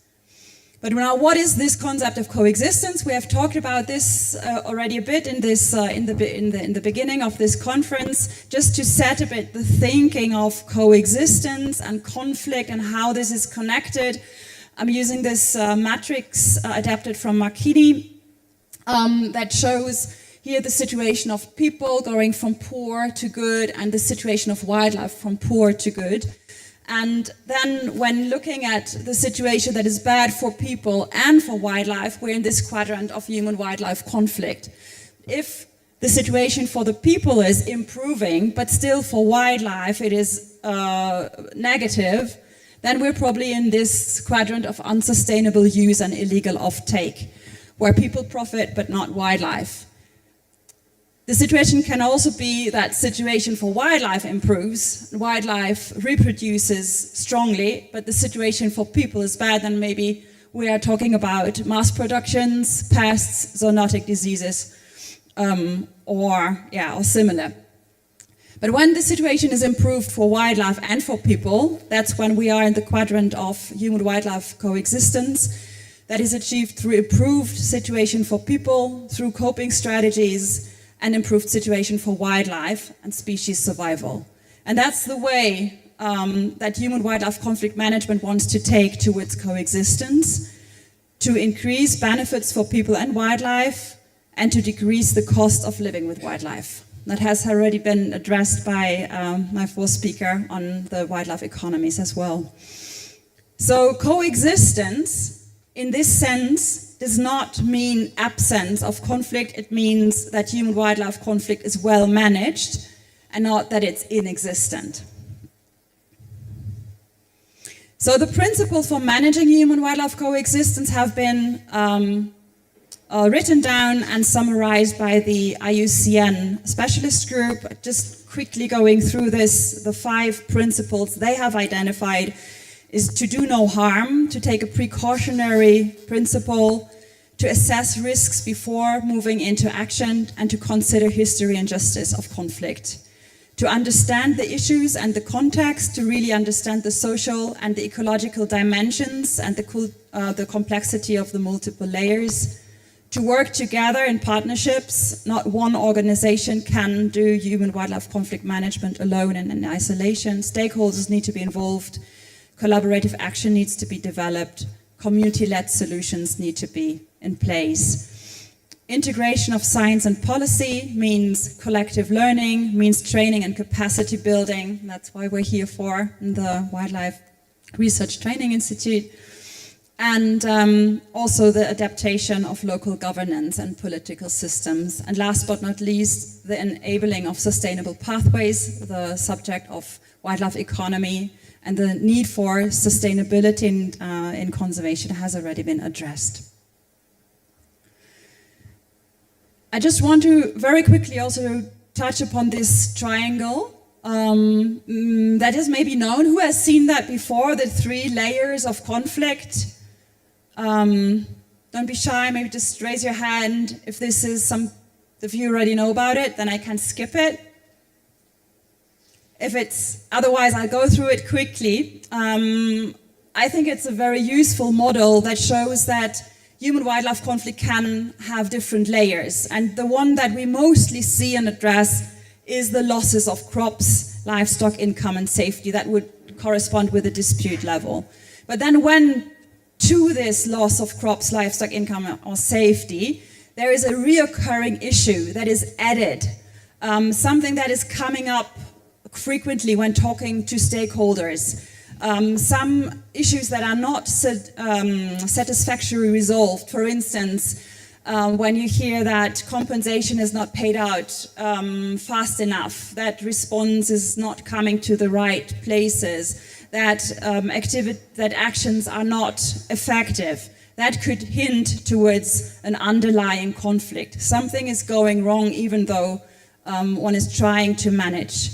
But then when to these losses and these reoccurring issues, social identity and values feel threatened by people, that means their beliefs, their way of traditional lifestyles are addressed, their identities are at stake, then we're moving into this section of deep-rooted conflict. And the reason why this is important is when we think about solutions, about human-wildlife conflict management, the practical solutions to safeguard income and increase security, to reduce losses, increase productivity, target to this dispute level, to the losses that people experience.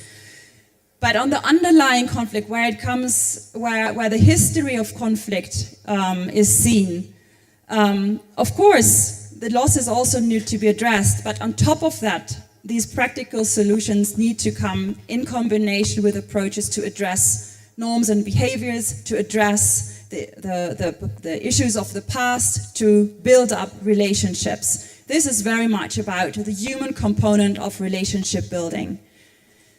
Now, when it comes to deep-rooted conflicts where people might have been displaced, where people are just not understanding why they should change something for wildlife, or they feel threatened in their values and their identities, it is important to go a bit further and add something like a dialogue process, maybe a mediation process, to rebalance decision-making and ownership, and to demonstrate respect, to be able to reconcile these issues of conflicts that are very strongly linked to identities, and identity is something that is very hard, if at all, ethical to change.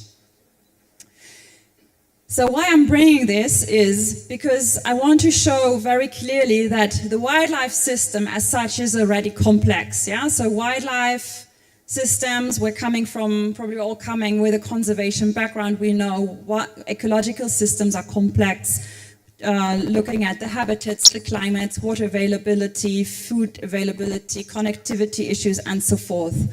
But then we also have the social system, and the social system is complex as well. Different livelihoods, economies, traditions, political systems, social dynamics, and so on.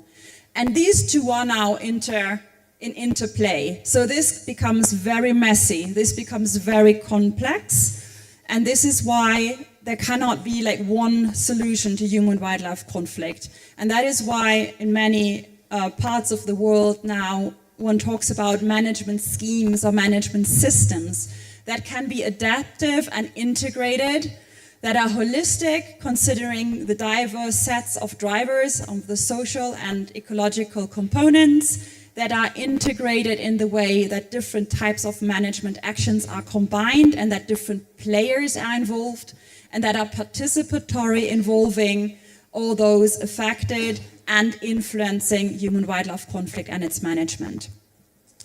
So in a work that I have conducted together with and for the German Development Bank, GIZ, and WCS, came up with this little framework of that person that stands for human-wildlife conflict management, standing on, or in this case, very stable legs or feet of policy frameworks and spatial planning, having the hands with technical strategies and financial strategies that go really into the areas that are affected by human-wildlife conflict, being steered by monitoring and data-driven approaches, but having the heart as a center, as the core, the social strategies to build relationship, trust, and resilient networks.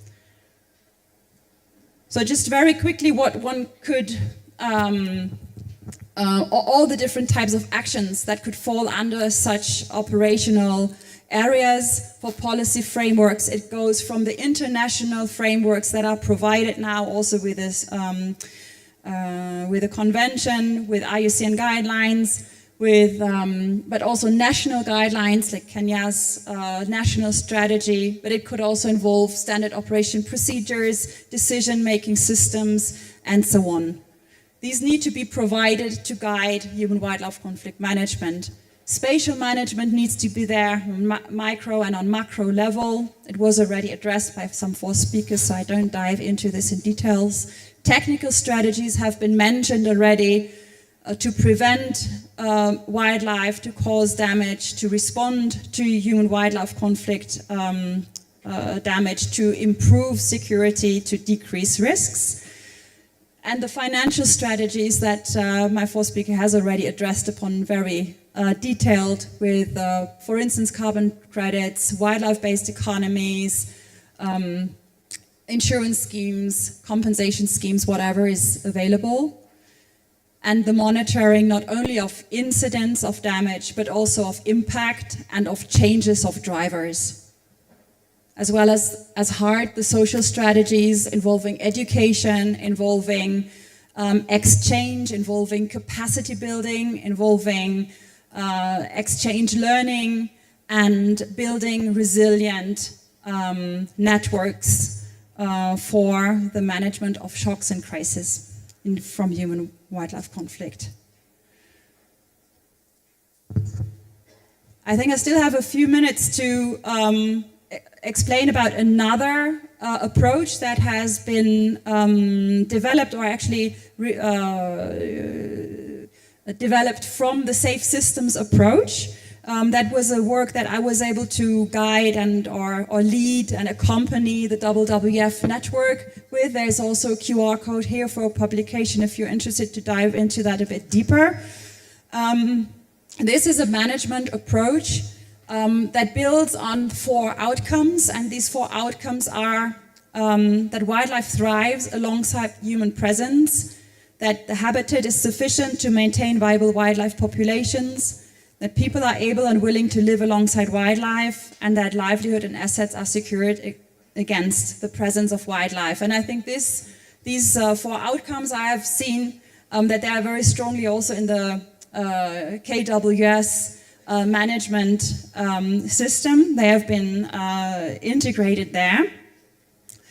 And these outcomes are reached by putting in place actions under 6 different management elements. And there is, for instance, the element of understanding interaction, which means all the research into the coexistence of humans and wildlife.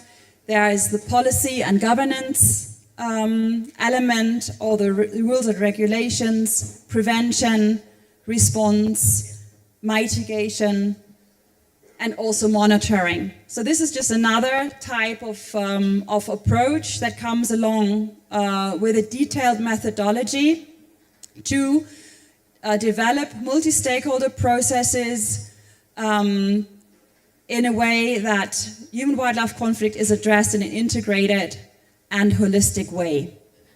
4 principles have been defined about how these actions should be implemented through the maintenance of tolerance, through sharing of responsibility, building of resilience, and always keeping the view on the different drivers of human-wildlife conflict in a holistic way. So this is just the methodological framework that this C2C, conflict to coexistence approach, comes along with. It's a stepwise approach that can guide institutions and organizations and teams in the management of human-wildlife conflict in a way that it is, as I said, integrated, holistic, and participatory. I'm just bringing a last framework here, which also comes with a publication if you're interested in more in the human dimension of human-wildlife conflict management. Because most of these human-wildlife conflict management schemes involve many different parties, involve many different stakeholders, and all these stakeholders often are somehow in conflict. They are not all on the same page. They don't have all the same goal. They don't have all the same interest. So how can this be organized to work together with so many different groups of people towards a common goal, which is coexistence? And in this case, if the conflict is escalated, if we are dealing with situations that are really hot and difficult, mediators or other neutral third parties or trained facilitators might be able to add value to such processes, adding, for instance, to the principle of doing no harm in the way of de-escalating conflict and preventing unintended consequences through supporting the understanding of underlying social drivers of conflict, through ensuring fair inclusion of all actors and interest groups, through coordinating knowledge transfer, and through finding sustainable solutions for all interest groups, for all those also being affected, and those also vulnerable groups who are easily forgotten. When thinking about this type of work, we are kind of moving away quite a lot from wildlife. We are very much moving into the human dimension of conflict, which I have learned through my career and my work is a really important and challenging aspect. And it also shows how important the role for community outreach and rangers is. Because very often they are the ones who are in the forefront dealing with communities in conflict, with people being affected by human-wildlife conflict and need to de-escalate. They need to prevent polarization effects. They need to professionally engage stakeholders. They have to have really good communication skills to not create false expectations, to not drive conflict. They need diplomacy and negotiation skills. So they are moving in many parts of the world. These community outreach personnel and rangers are moving more from their work that has been defined as boots on the ground towards human conflict prevention. So there is a need to upscale on this, and there is a need to upscale on the professionalization of human conflict management for these staffs, and to be very clear about roles and responsibilities and who can do what and where are the limits. So now this is very, very challenging because the requirements are high. There needs to be capacity built. There needs to be professional conflict resolution skills on the ground. There needs to be operational skills, so these actions need to be operationalized. There needs to be mandate, there needs to be role definition, there needs to be also standard operation procedures for such work. There need to be very clear communication lines. And most of all, there needs to be continuity, because as I said, human-wildlife conflict management does not mean the absence of conflict, it means continuous management of conflict towards coexistence. And of course, this also requires professional monitoring, exchange, and learning. But the good thing about this, is the opportunity that can be lifted through such actions, through really professionalizing community outreach teams and rangers in conflict management, to, of course, first of all, effectively manage human-wildlife conflict and to create the mutual benefits for both wildlife and people, but also bringing stakeholders together and strengthen the networks and build long-term resilience in a sustainable way, well-grounded, to develop collaborative actions that can enhance the effectiveness and impact, can create synergies between different stakeholders and different actors, and unite around a common challenge, that is human-wildlife conflict, to foster shared responsibility and innovative solutions. And that is how human-wildlife coexistence can be seen as an opportunity of networking, opportunity of growth, and opportunity of good management practices on the ground involving those affected. So thank you so much for your attention, and I want to thank the partners I'm working with. As I said, I'm a freelance consultant. I'm doing work for other partners and they allow me to talk about it. So thanks to all of them. Thank you for your attention. Asante sana, Dr. Eva Gross, and there'll be an opportunity for people to ask questions after the next presentation. So just by a show of hands, out of interest for those, and so I can locate you and bring a mic to you when we get to the Q&A for Dr. Eva, and Richard is up next. She was just finalizing the presentation and the keynote that was on human-wildlife coexistence. So now we're going back to wildlife economy, which we had a bit of talk through with Dr. Julius Kipngetich. So questions or comments, but just by a show of hands, we won't take it now, just to get a feel of the room. However, after Richard is done with his keynote presentation, we'll then give an opportunity for them to respond to what they've been presenting. So just, you can jot down your question, your comment. Just checked on our virtual audience, because we have a virtual audience on YouTube, Facebook, and Google Meet, and I'd like to acknowledge them and thank you as well. No questions yet in the comment section. And just so that we can go back on the same page, I see some of you consulting with each other in terms of where we are. The accommodation of our chief guest having to leave in between is perhaps threw some of you off. Excuse me, we were not breaking for tea. We were anticipating a good follow through till lunch break. So now that Richard, who stands between you and lunch, once he's done, and then the presentation Q&A opportunity, then we'll have a longer lunch break opportunity. So because once, if we had left everyone to leave to get everyone back for your attention to continue with the keynote, would have been a challenge. So thank you for your patience and for accommodating that. Richard, back to you. Let's give a hand to him as he starts. Tafadhali. Thanks. Thank you very much. 20 minutes is what I was told, so that's what I'll keep it to. I know you're probably all looking forward to lunch. I work for the School of Wildlife Conservation at the African Leadership University, so I'm going to take a pretty pan-African view of my subject today, which is unlocking the African wildlife economy. It's something which we as a school are very focused upon. There's nothing in my mind as urgent or in fact as inspiring as the potential that sits within Africa's wildlife economy.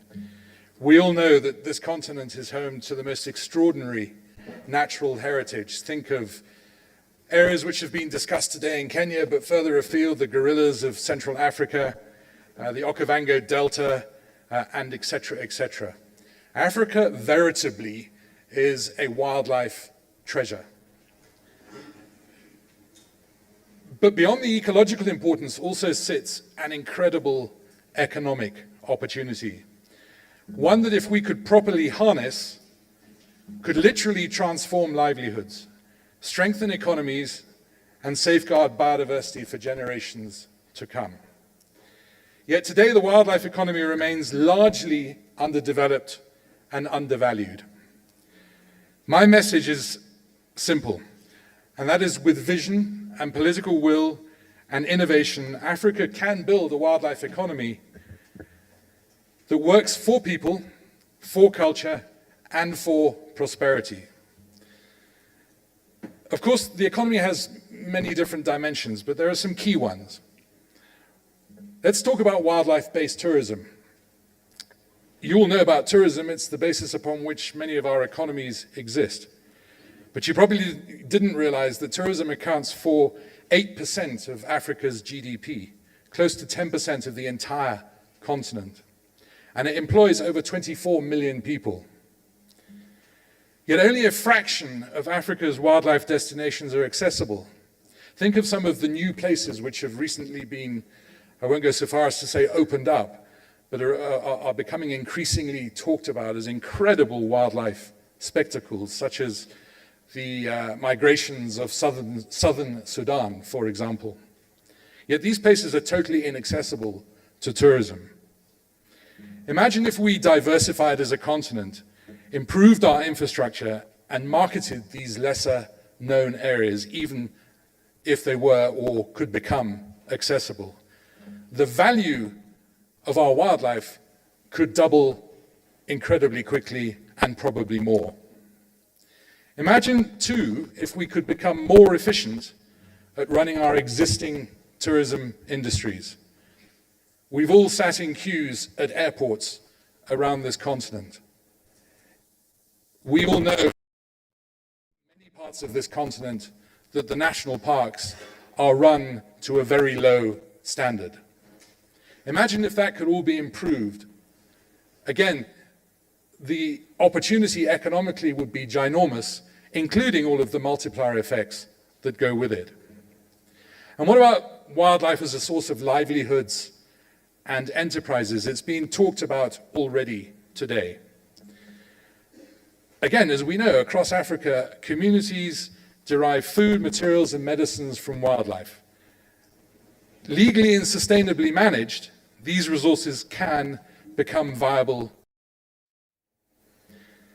You know some of the examples, the conservancies of Namibia, the emerging conservancy movement in Kenya, the sustainable harvest of non-timber forest products in Central and Southern Africa, amongst other places across the continent. Think baobab, shea butter, and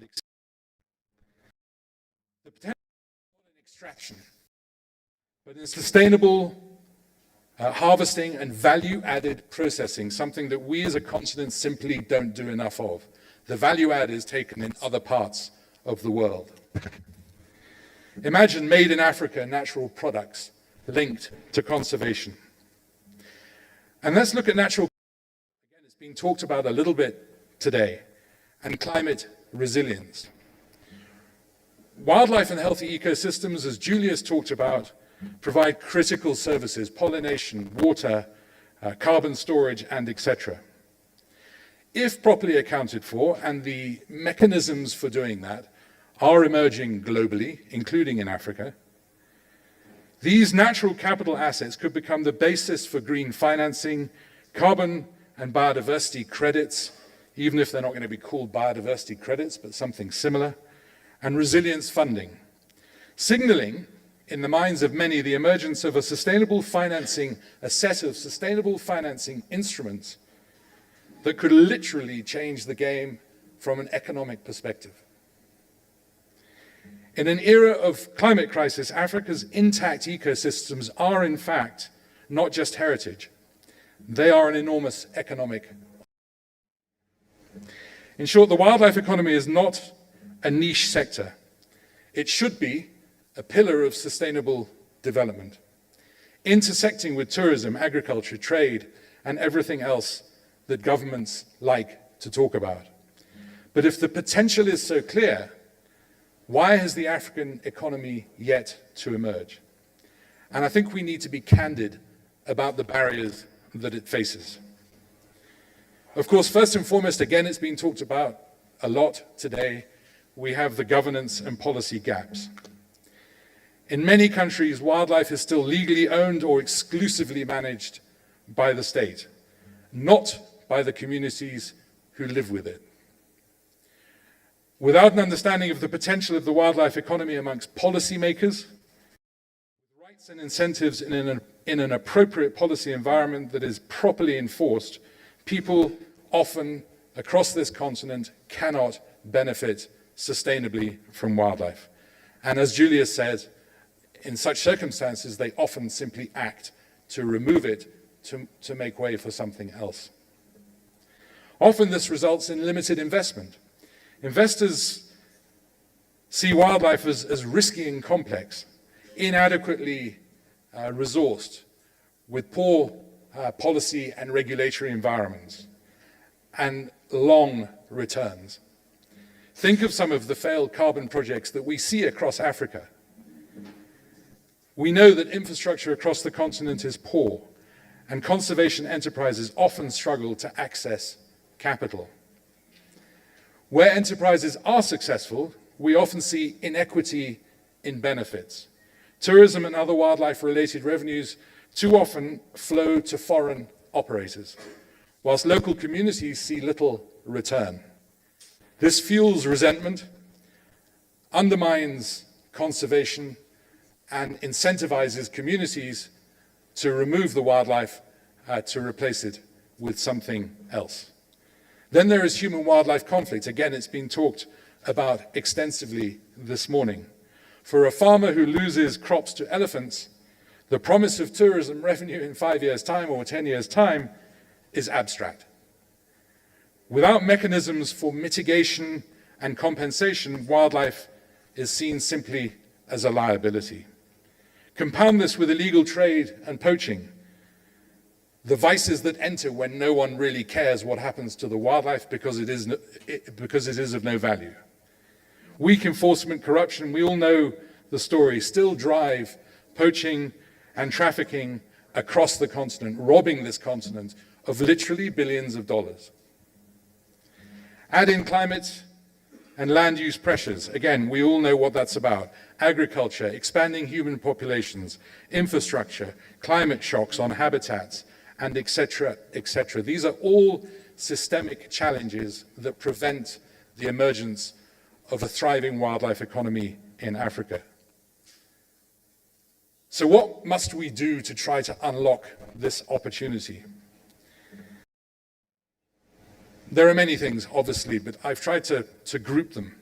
The first one is empower communities with rights and incentives. Wildlife must pay its way locally. In our belief, this means reforming policies so that communities can own, manage, and directly benefit from wildlife, creating value chains that maximize benefits to Africa. I've talked about Namibia's conservancies, Kenya's community conservancies, Zambia's game management areas. They're all, some better than others, good examples that prove that when communities benefit, wildlife can indeed thrive. Second thing we must consider doing is diversifying and modernizing wildlife tourism, the basis for many of our tourism industries. We've got to move beyond the big five. We've got to move in this country beyond the Masai Mara. We've got to move to take advantage of all of the other natural heritage that we are blessed with. Developing digital marketing platforms and approaches to reach new global audiences efficiently and cost effectively. We've got to build good infrastructure, and we've got to operate that infrastructure much, much more effectively. There is a reason that places like Dubai receive 18 million people as tourists per year. Africa as a whole receives something like 7% of the world's traveling public. Of that 7%, the vast majority go to South Africa or Egypt. And then the rest of the continent shares what is left over.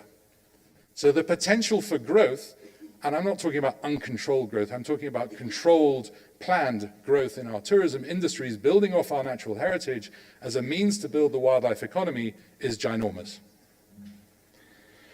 We must also manage more efficiently what we've got. It pains me when I travel around this continent and see revenue being left on the table off the back of incredible wildlife opportunities. I don't want to beat my own drum, but when I ran Ol Pejito, we used to earn something in the region of $300,000 to $400,000 a year off branded merchandise.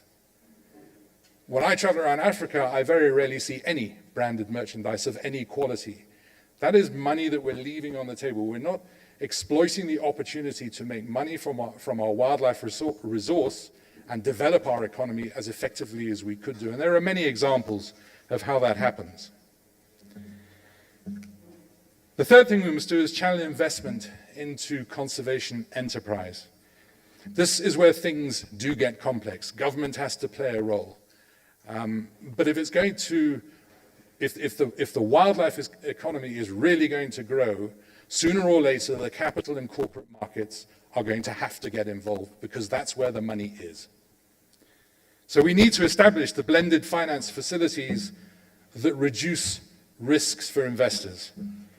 We need to develop enabling policies and regulatory environments that encourage investments and enable sustainable value add of wildlife products.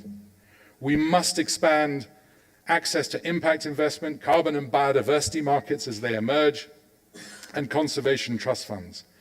And governments have to work hard to provide incentives, tax breaks, credit guarantees, and enterprises that link, or for enterprises that link livelihoods to conservation. The fourth thing we need to do is integrate wildlife into national economic planning. Wildlife should not be siloed, at least in our opinion, in the environment industry or the Ministry of Wildlife. It belongs across the whole gamut of government operations. The environment is what underpins all of our economies. Without that, nothing can happen. So it belongs in national budgets, trade strategies, and climate plans. The finance minister, when the finance minister starts paying attention to the value of natural capital and wildlife, we know then that we will start to receive, or the sector will start to receive, the attention that it deserves. But unfortunately now, other priorities often take over in the minds of the finance ministry operatives, and wildlife and the environment comes a poor second. In order to make maximum use of the potential of the wildlife economy, we need to also create regional and national approaches to capacity development across all sectors, including government. We need a continental upskilling in the business of conservation. Countries should develop wildlife economy strategies that set clear targets, create investment pipelines, and policies that are properly enforced for sustainable use. And fifthly, we believe that we should be creating and strengthening regional cooperation and global partnerships. As we all know, wildlife does not respect borders, and neither should our solutions. Transboundary parks, harmonized tourism visas. There's a CASA visa, which many of you will have heard about, the Univisa. It's a good example. And cross-border anti-poaching patrols. We're talking about a collaborative, international level approach to the management of the environment and wildlife and the emergence of an African wildlife economy. And globally, again, we believe that Africa is in a position to demand a fair share of financing for conserving the ecosystems that sustain the planet. And that probably can come through instruments such as the carbon markets and the emerging biodiversity markets. So let me finalize by saying the wildlife economy is not just about animals. I guess everybody in this room probably knows that. It's actually much more, in many respects, about people, prosperity, and the planet. It's about a new economic model that values our natural heritage, not as a burden, but as an engine for inclusive growth. And for my mind, the task before us is very clear. We need to reimagine conservation as development, and development as conservation. To unlock the wealth of the wild for the benefit of Africa's people, whilst protecting the world's most precious natural assets. We do need to be bold, we do need to change the way that we think, and we do need to be innovative to ensure that the African wildlife economy moves from potential to reality. Thank you.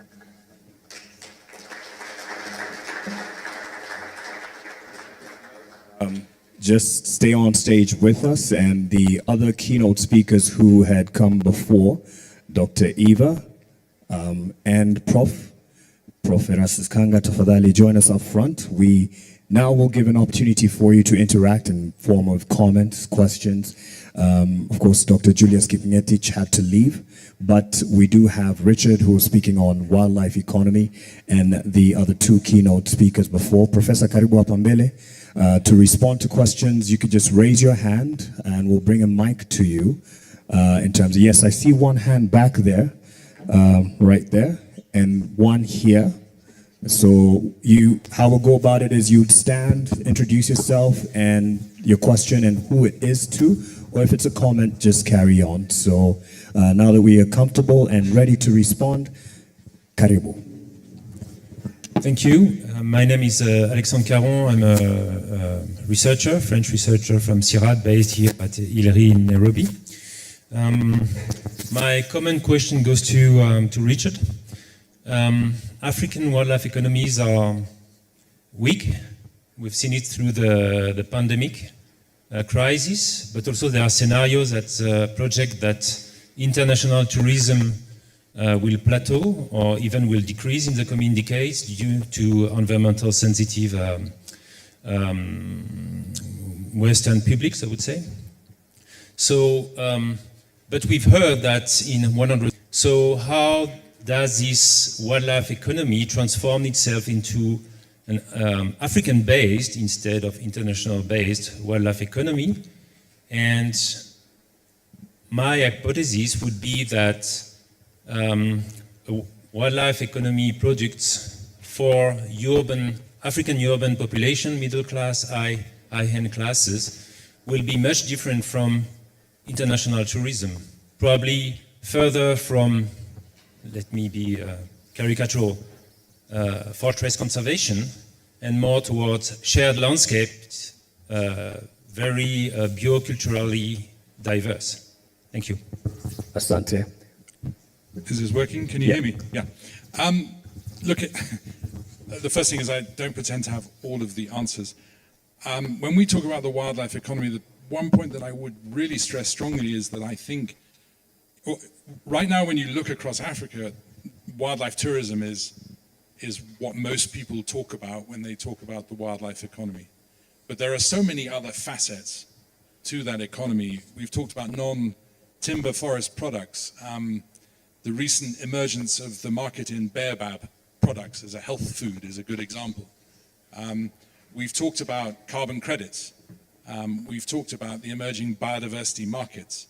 We've talked about consumptive use and sustainable harvesting of wildlife, which happens successfully in many parts of Africa, where wildlife populations are growing even in the face of growing human populations. So for me, it's all about value. And this is where I'm afraid economics speaks. Where the economic decision favors a certain route, that is what people will tend to take. If I, as a ranch, when I first started the El Pejidec Conservancy, we didn't even know, that we weren't talking about carbon credits. We had to keep cattle because we couldn't make enough money out of wildlife. We took economic decisions and ultimately were able to create a wildlife economy. But, there are many other ranches and conservancies across Kenya where that is not such a clear-cut equation. Still they have significant numbers of livestock. Wildlife is not really allowed to persist in any great numbers, and yet they call themselves conservancies. If suddenly that wildlife, all that habitat, became even more valuable, for example, in a carbon market, or in a biodiversity market, or in some other mechanism, then the equation in terms of how people view their asset and how they take care of it and look after it would also change. So for me, it's all about economic incentives. And just to finalize, I do think there is a future for wildlife in Kenya. It's not going to be like it is now, but there is the opportunity to cohabit. But again, it will depend upon the ability of the government to be able to supply the needs of its people.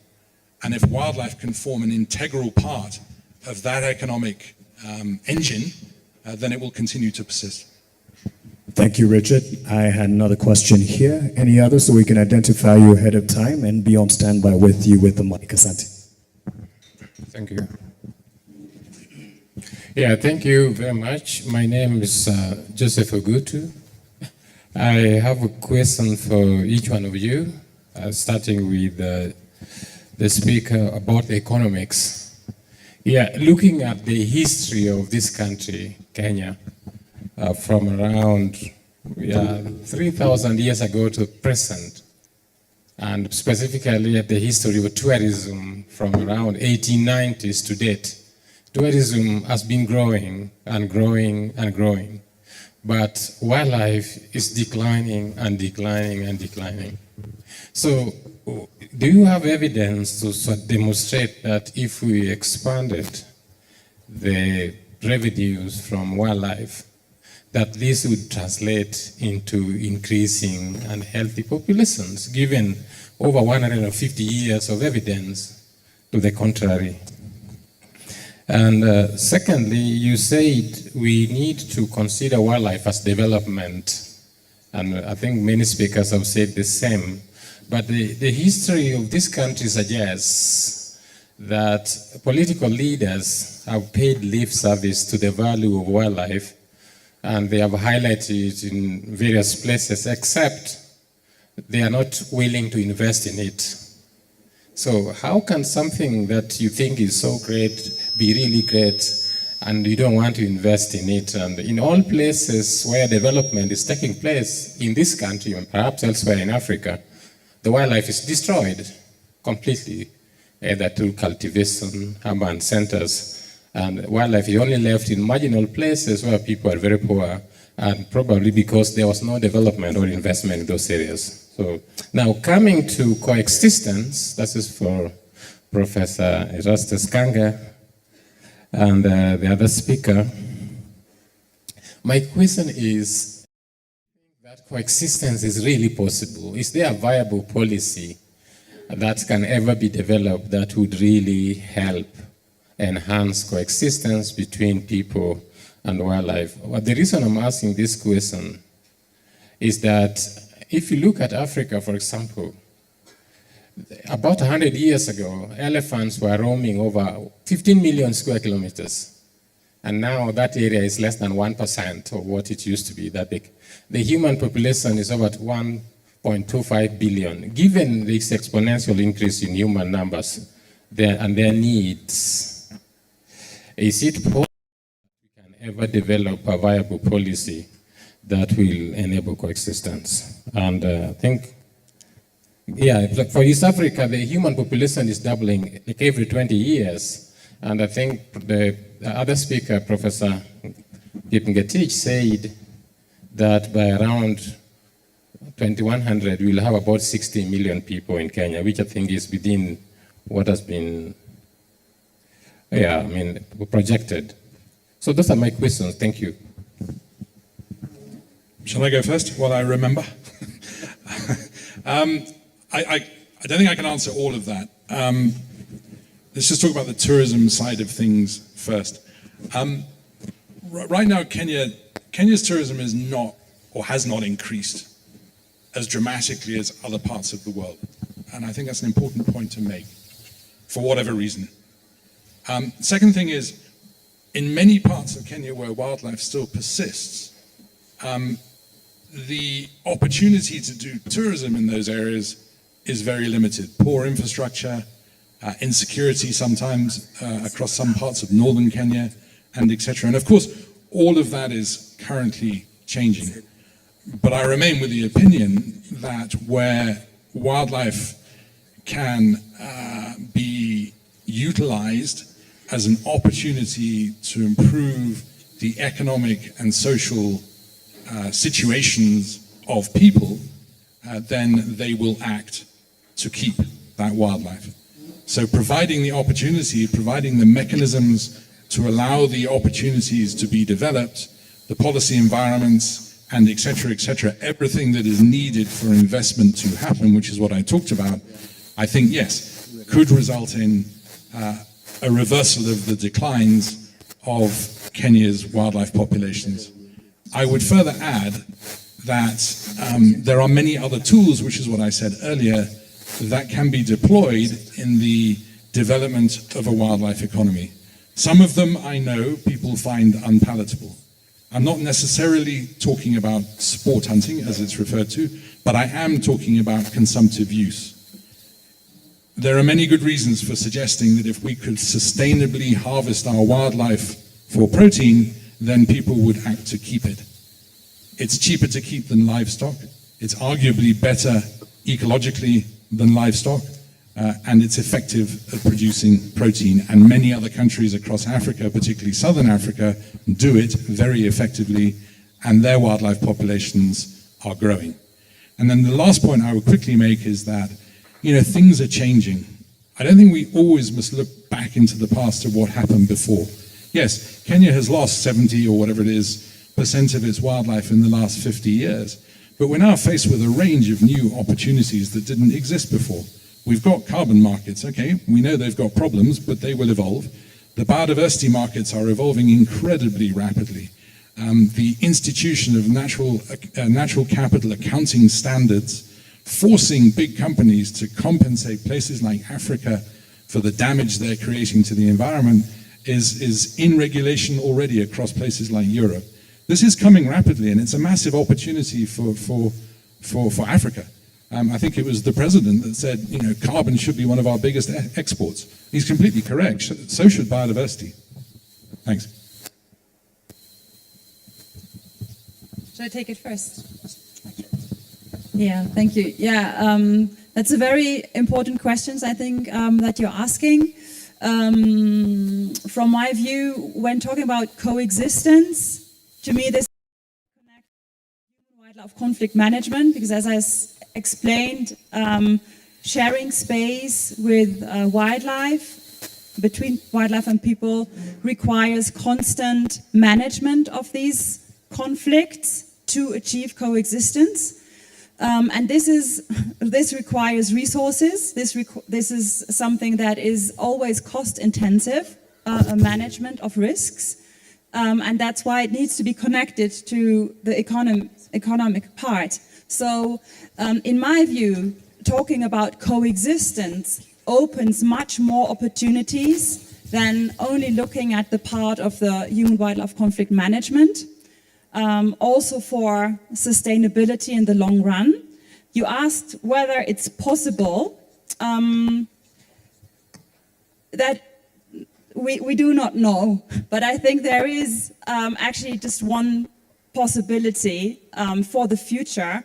When wildlife should still remain in large spaces, then coexistence has to be supported.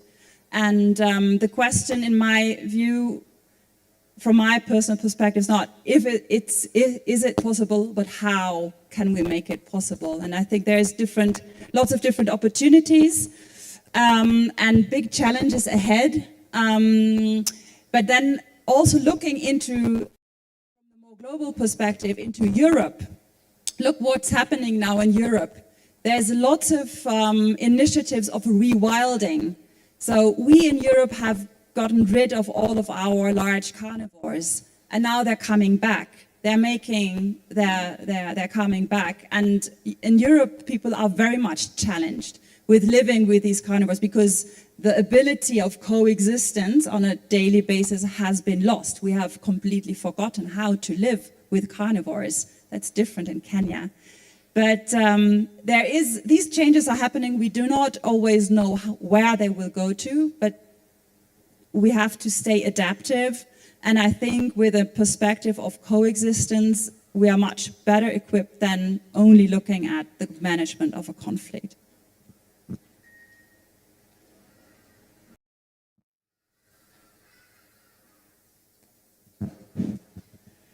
Thank you. Thank you, Professor Joe, for that question. But I think during my keynote address, I squarely answered it.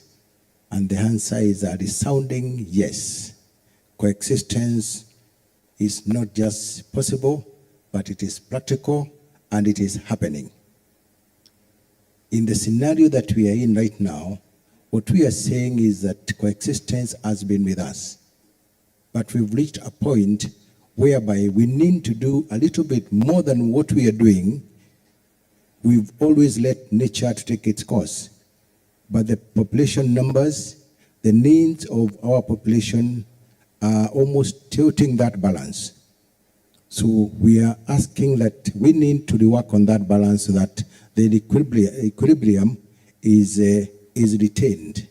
The key thing here is, as a country, we must get back to the reset mode and have very clear land use plans.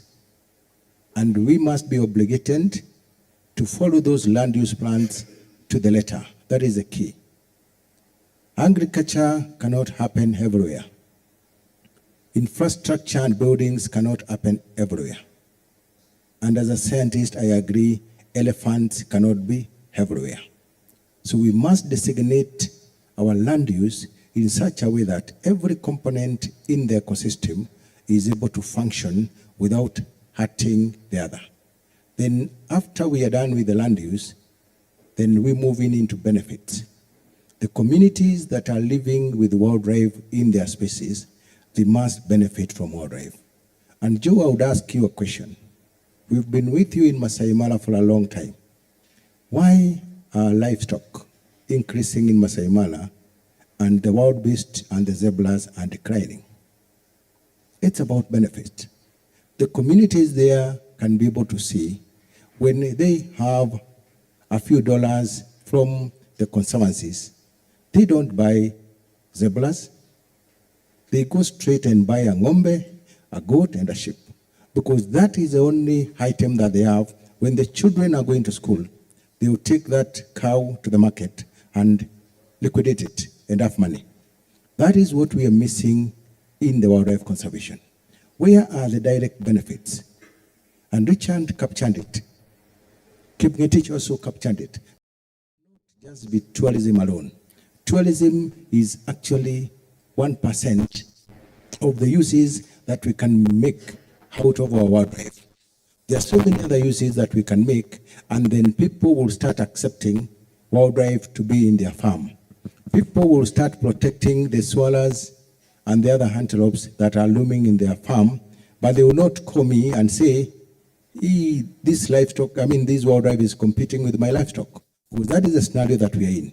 We are giving the people that are staying with our wildlife the short end of the cane. Now, in the land use, we must clearly demarcate protected areas, corridors, and dispersal areas. If you look at the current growth of the conservation movement in this country, it tells you coexistence is practical. We have shown the world.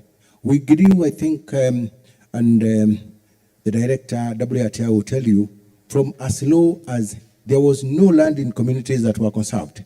Now we are at 12%. The communities and private entities have conserved more land than government combined. The government protected land is 8.2%. The community land is 12%. That land, what the communities have told us is that they are reserving it for the principal land use, that is wildlife. But what we are now getting is that, are they leaping in the benefit? They are saying we would rather plow this land, we plant maize, we plant bees, or we plant wheat, because that is giving us returns after every 90 days. So we are sitting at the edge. It is either communities are going to be, and this land is private, it's not communal land. And private land, you can decide what you want to do with it here. So it is either people are benefiting from wildlife or they are not. A classical example is coffee. Go to Kiambu. The moment the price of coffee went down in this country, everybody in Kiambu went to Lil Estate. And Kiambu and some parts of, it's basically Kiambu that is surrounding Nairobi, it is serious agricultural land. It is the bread basket of Nairobi city. But everybody has gone into Lil Estate because that is where the money is. It's where they are able to make some returns from. Then the next call would be to the county governments. The county governments in this country are running 33 national reserves. That is huge space. How are they utilizing and growing those spaces in the interest of the populations that are in their counties? Then again, Joe, I bring in the issue of management. Good management styles and policies are required to turn things around. Otherwise, if we continue the way we are continuing, county government are relegating their responsibilities, they are not managing the national reserves, they are becoming grazing grounds for all kinds of livestock, then we are losing it. The communities will turn against us.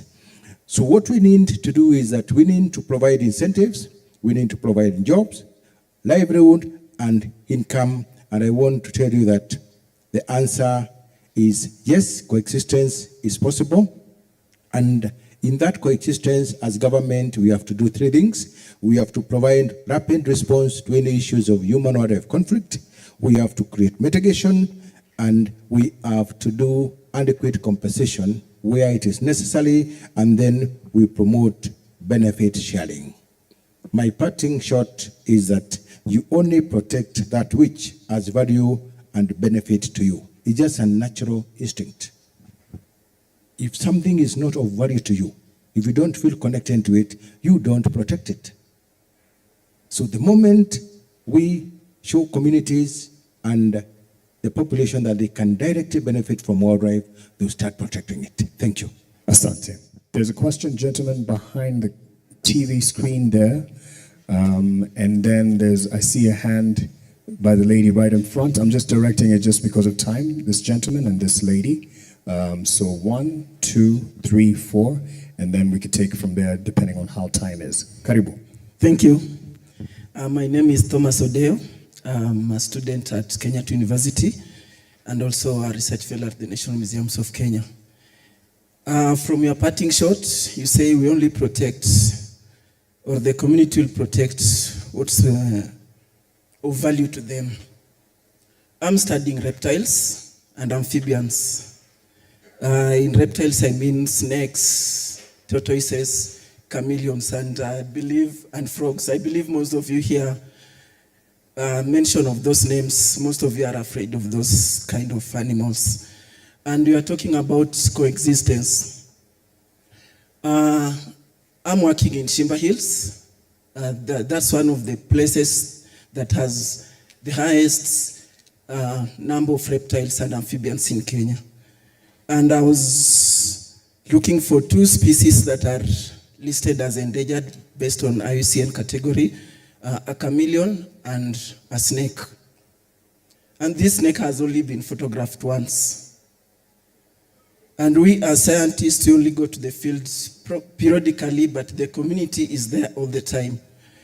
And talking of snakes, we know that it's one of the species that is causing a lot of wildlife conflicts, and it's a neglected tropical disease, the snake bites. So how will community see these snakes as of value to them? And it's causing a lot of harm. In my interaction with the community, this question is directly to Professor Ng'ang'a. There was a lot of hostility when trying to mention the things to do with snakes. Yet, these 2 species in particular are only found in Shimba Hills and Usambara Mountains of Tanzania. And not just the snakes and the chameleon. Come to Taita Hills. We have a frog called Carolina dawida, Taita Hills Swati frog. I've worked with it before. And this is a frog that skips the tadpole stage. It has only 3 life stages. And for reproduction to happen, it needs moisture. And where does this moisture come from? It comes from the indigenous forest cover, the leaf litter on the indigenous forest cover. And a good example of the Taita, people are encroaching the indigenous parts of the forest. So when you're talking about coexistence, as KWS first, in your statistics, have included the number of snakes that have been killed in the country? Second, how are you incorporating this kind of rare species such as snakes and amphibian, frogs and chameleon in your whole agenda of coexistence instead of just focusing on the big 5 or the big mammals? Thank you. Asante. Prof, you'd like to take it, and then we'll keep it short in terms of the questions. For the rest, we'll come to you. You'll hand the mic to her. I'll come to you, and I'll come to you. Thank you, Thomas. And from the onset, I want to encourage you to shift from doing the normal things and get into the areas that is undiscovered. You are following on our footsteps, so you are preaching to the converted. The layer species, the things that we need to do, we have all been doing that. So we want to encourage you as a young scientist to cross the boundaries and get to the centers that have not been exploited so that you can be able to help us navigate this coexistence.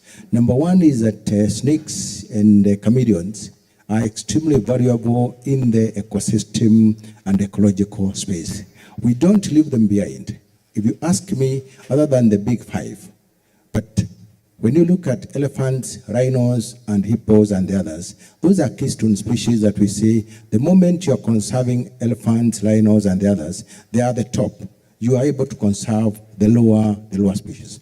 But I want to tell you, number one is that if you cross the line of looking at the value of snakes, the snake venom market in the world is worth billions of shillings.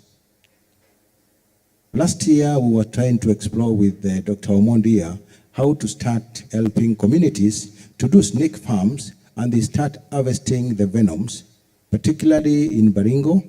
Then you go to Marindi, you go to Kitui, you go to Mandela, areas where you have venomous, very highly venomous snakes. And if you get small vials of those venoms, it's worth millions of shillings. And that is where we are saying, within this market, we need to embed the communities into this bigger wildlife economy subject, and then we tell them about bioenterprises. I am happy you're standing snakes in Kwale and those kinds of, you talked of the servos. Can you think about bioenterprises for the communities so that you can endear the communities to stay with the snakes instead of killing them, and tell them after some time you can learn how to milk a venom from a snake? Naikamua tu kama ng'ombe.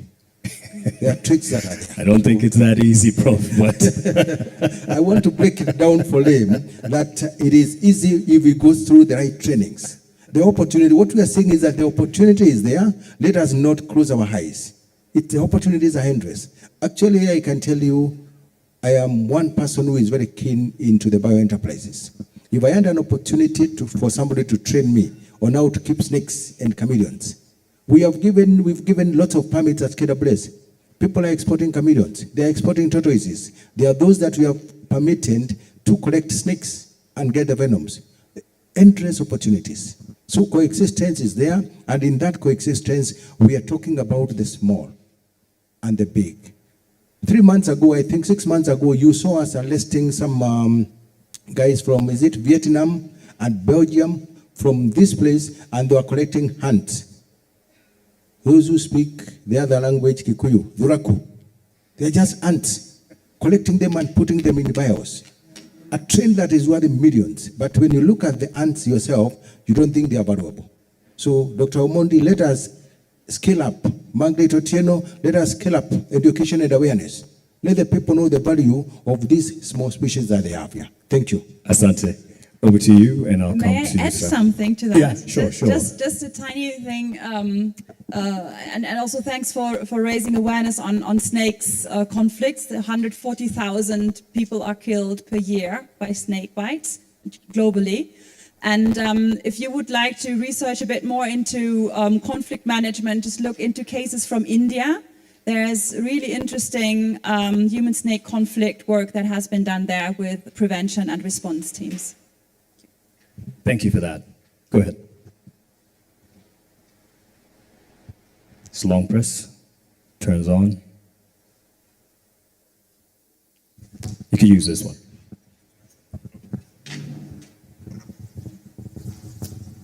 Hi, my name is Svenja Kwaba, founder of Blooming Desert. And we just heard about we need more detailed land use planning. And one question that I have concerning that is we heard about the use of what's happening around Nanyuki, for example, with the real estates. And one question concerning that is, on one hand, we have wildlife. The majority of wildlife roaming in Kenya is outside protected areas.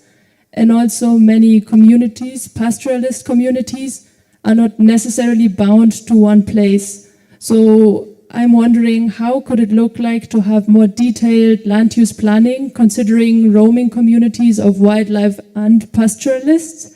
And how do we define the percentage that each of those communities might have? Anyone specific to respond? Any takers?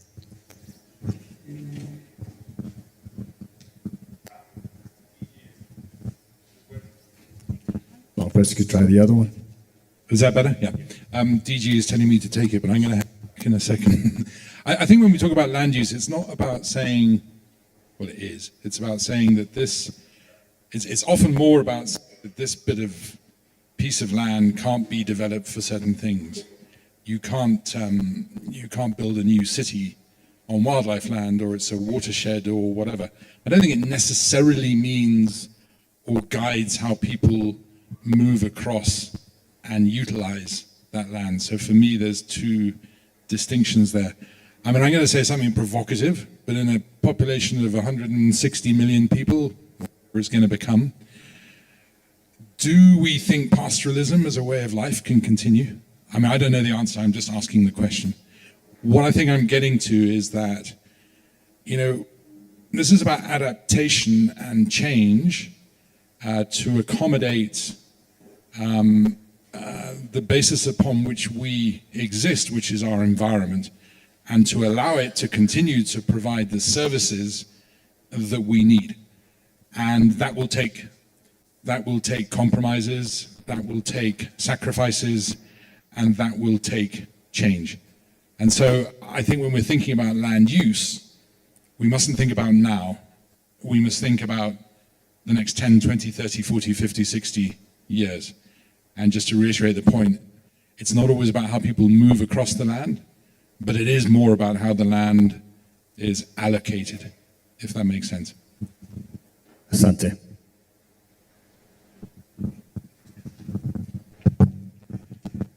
Thank you.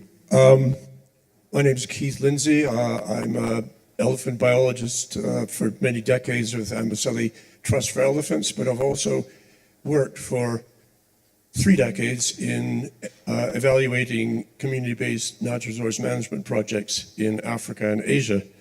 And my experience is that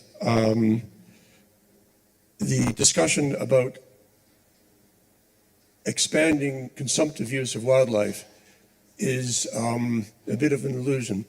I think the few communities in Africa that practice sustainable offtake of wildlife are hunter-gatherers or communities that use bushmeat for subsistence consumption only. And as soon as you get into trying to create markets and external demand, you get into enormous difficulty. Simply not sustainable. Wildlife populations cannot sustain the offtake for protein, for use of consumptive use of their body parts that are comparable to livestock populations. And that's the reason why most of the societies on the planet are no longer hunter-gatherers, but are agriculturalists and livestock herders. I think you underestimate the difficulty of governance systems, creating governance systems which are essentially new constructs bolted onto existing land use, agricultural land use, creating governance structures that decide on offtake levels and on the distribution of benefits equitably have been an enormous challenge in my experience, just about everywhere I've seen them, where communities, groups have to be created, representatives voted coming to higher and higher levels, ultimately result in elite capture, inefficiencies, and simply not sustainable. I think this concept is suggested, the examples that may have been cited for sustainable use of wildlife are generally, if you look at them, the case studies are very special circumstances. Farming of crocodiles, large areas of land owned by single individuals or households rather than large numbers of community members, several hundred households in a wildlife area.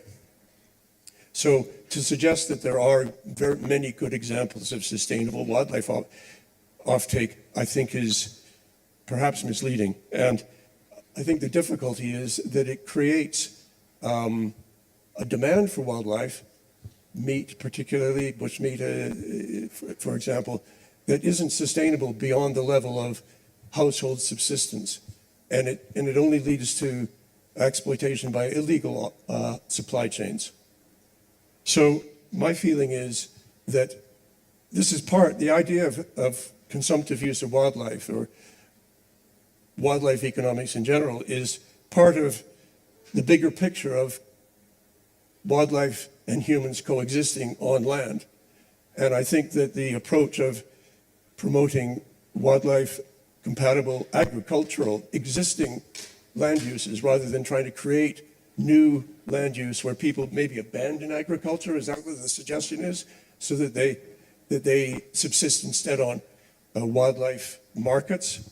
I think it's much better to consider what the possibilities are for wildlife compatible agricultural existing land use and work within existing structures to have different kinds of markets, different kinds of products, different protection systems to live with wildlife compatibly that way. Thank you. That seems more like an observation. You want to chime in, respond? Richard, I see you hanging. Can you use the other one? Sorry. No, I mean, fundamentally, I actually agree. I think there are good examples. That's a debate we can have another time. I think in all of this discussion, when we talk about the wildlife economy and the fostering of the emergence thereof, I don't think we're talking about it's either going to be that, or it's going to be this, or it's going to be this.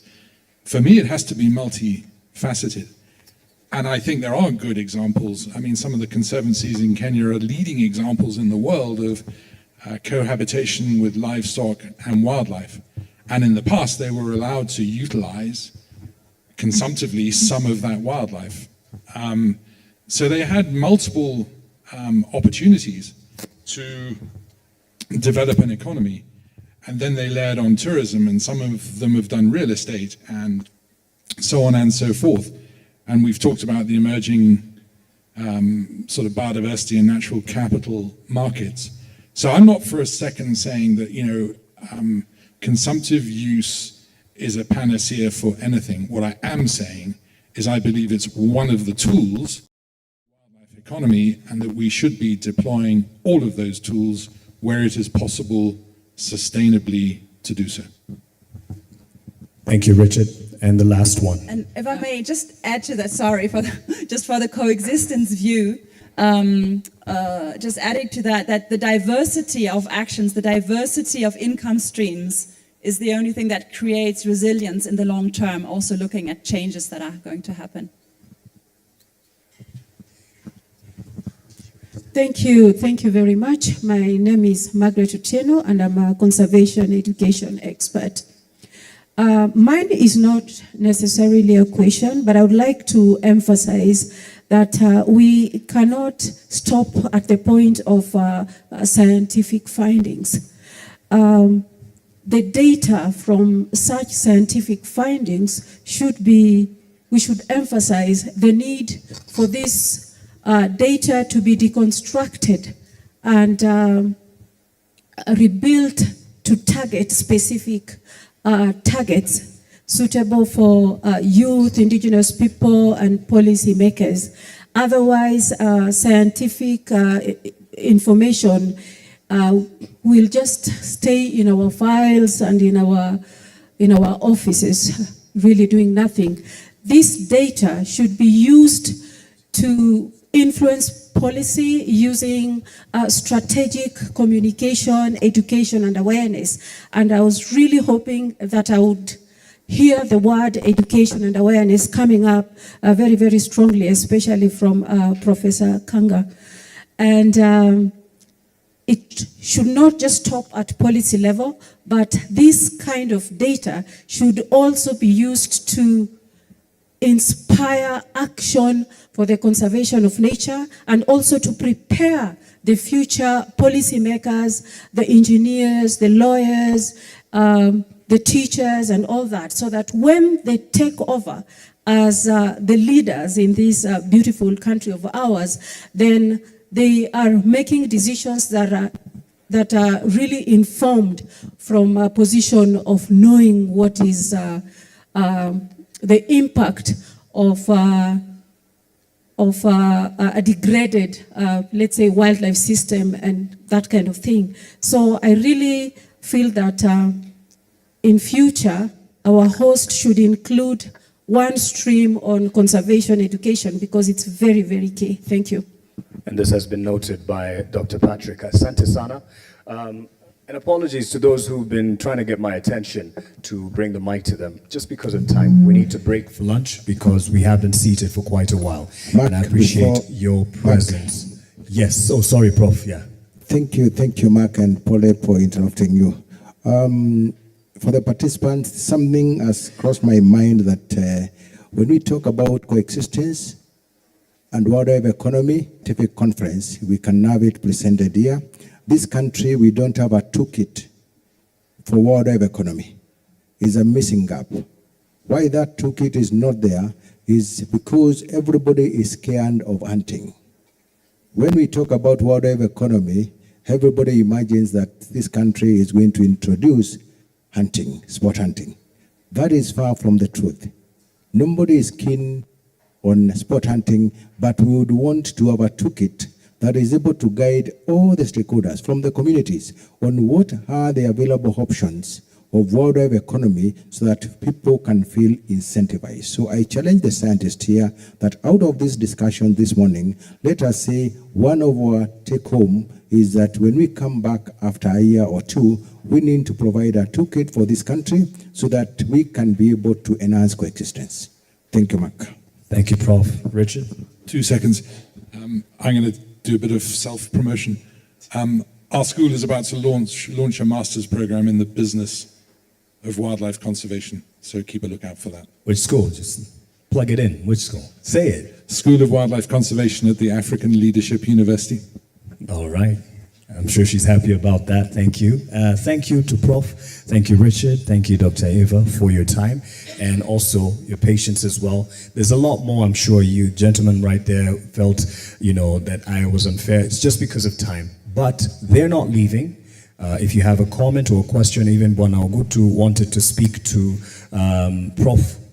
because of a question, you can directly talk to him as we break for lunch. So we're going for lunch right now, and after which we'll be resuming for breakout sessions. One announcement for those who are moderating those specific sessions: if you haven't handed in your presentation to our technical teams, please do so we have it lined up and ready to start at 2. So just on the screens here, if I may, this is what we're going to be transitioning to after lunch. So lunch will be served for all the delegates, and I believe as you're doing the registration, you got your lanyard. I just put mine at the table, and also got a meal voucher, which is very important. Lunch will be served at RMK Restaurant for our delegates, and we have a team that is all over to guide us as well if you feel lost. But if you didn't get a meal card and have it specified as such, please just confirm at the registration desk. You need that to be able to access the restaurant. We'll be back here at 2.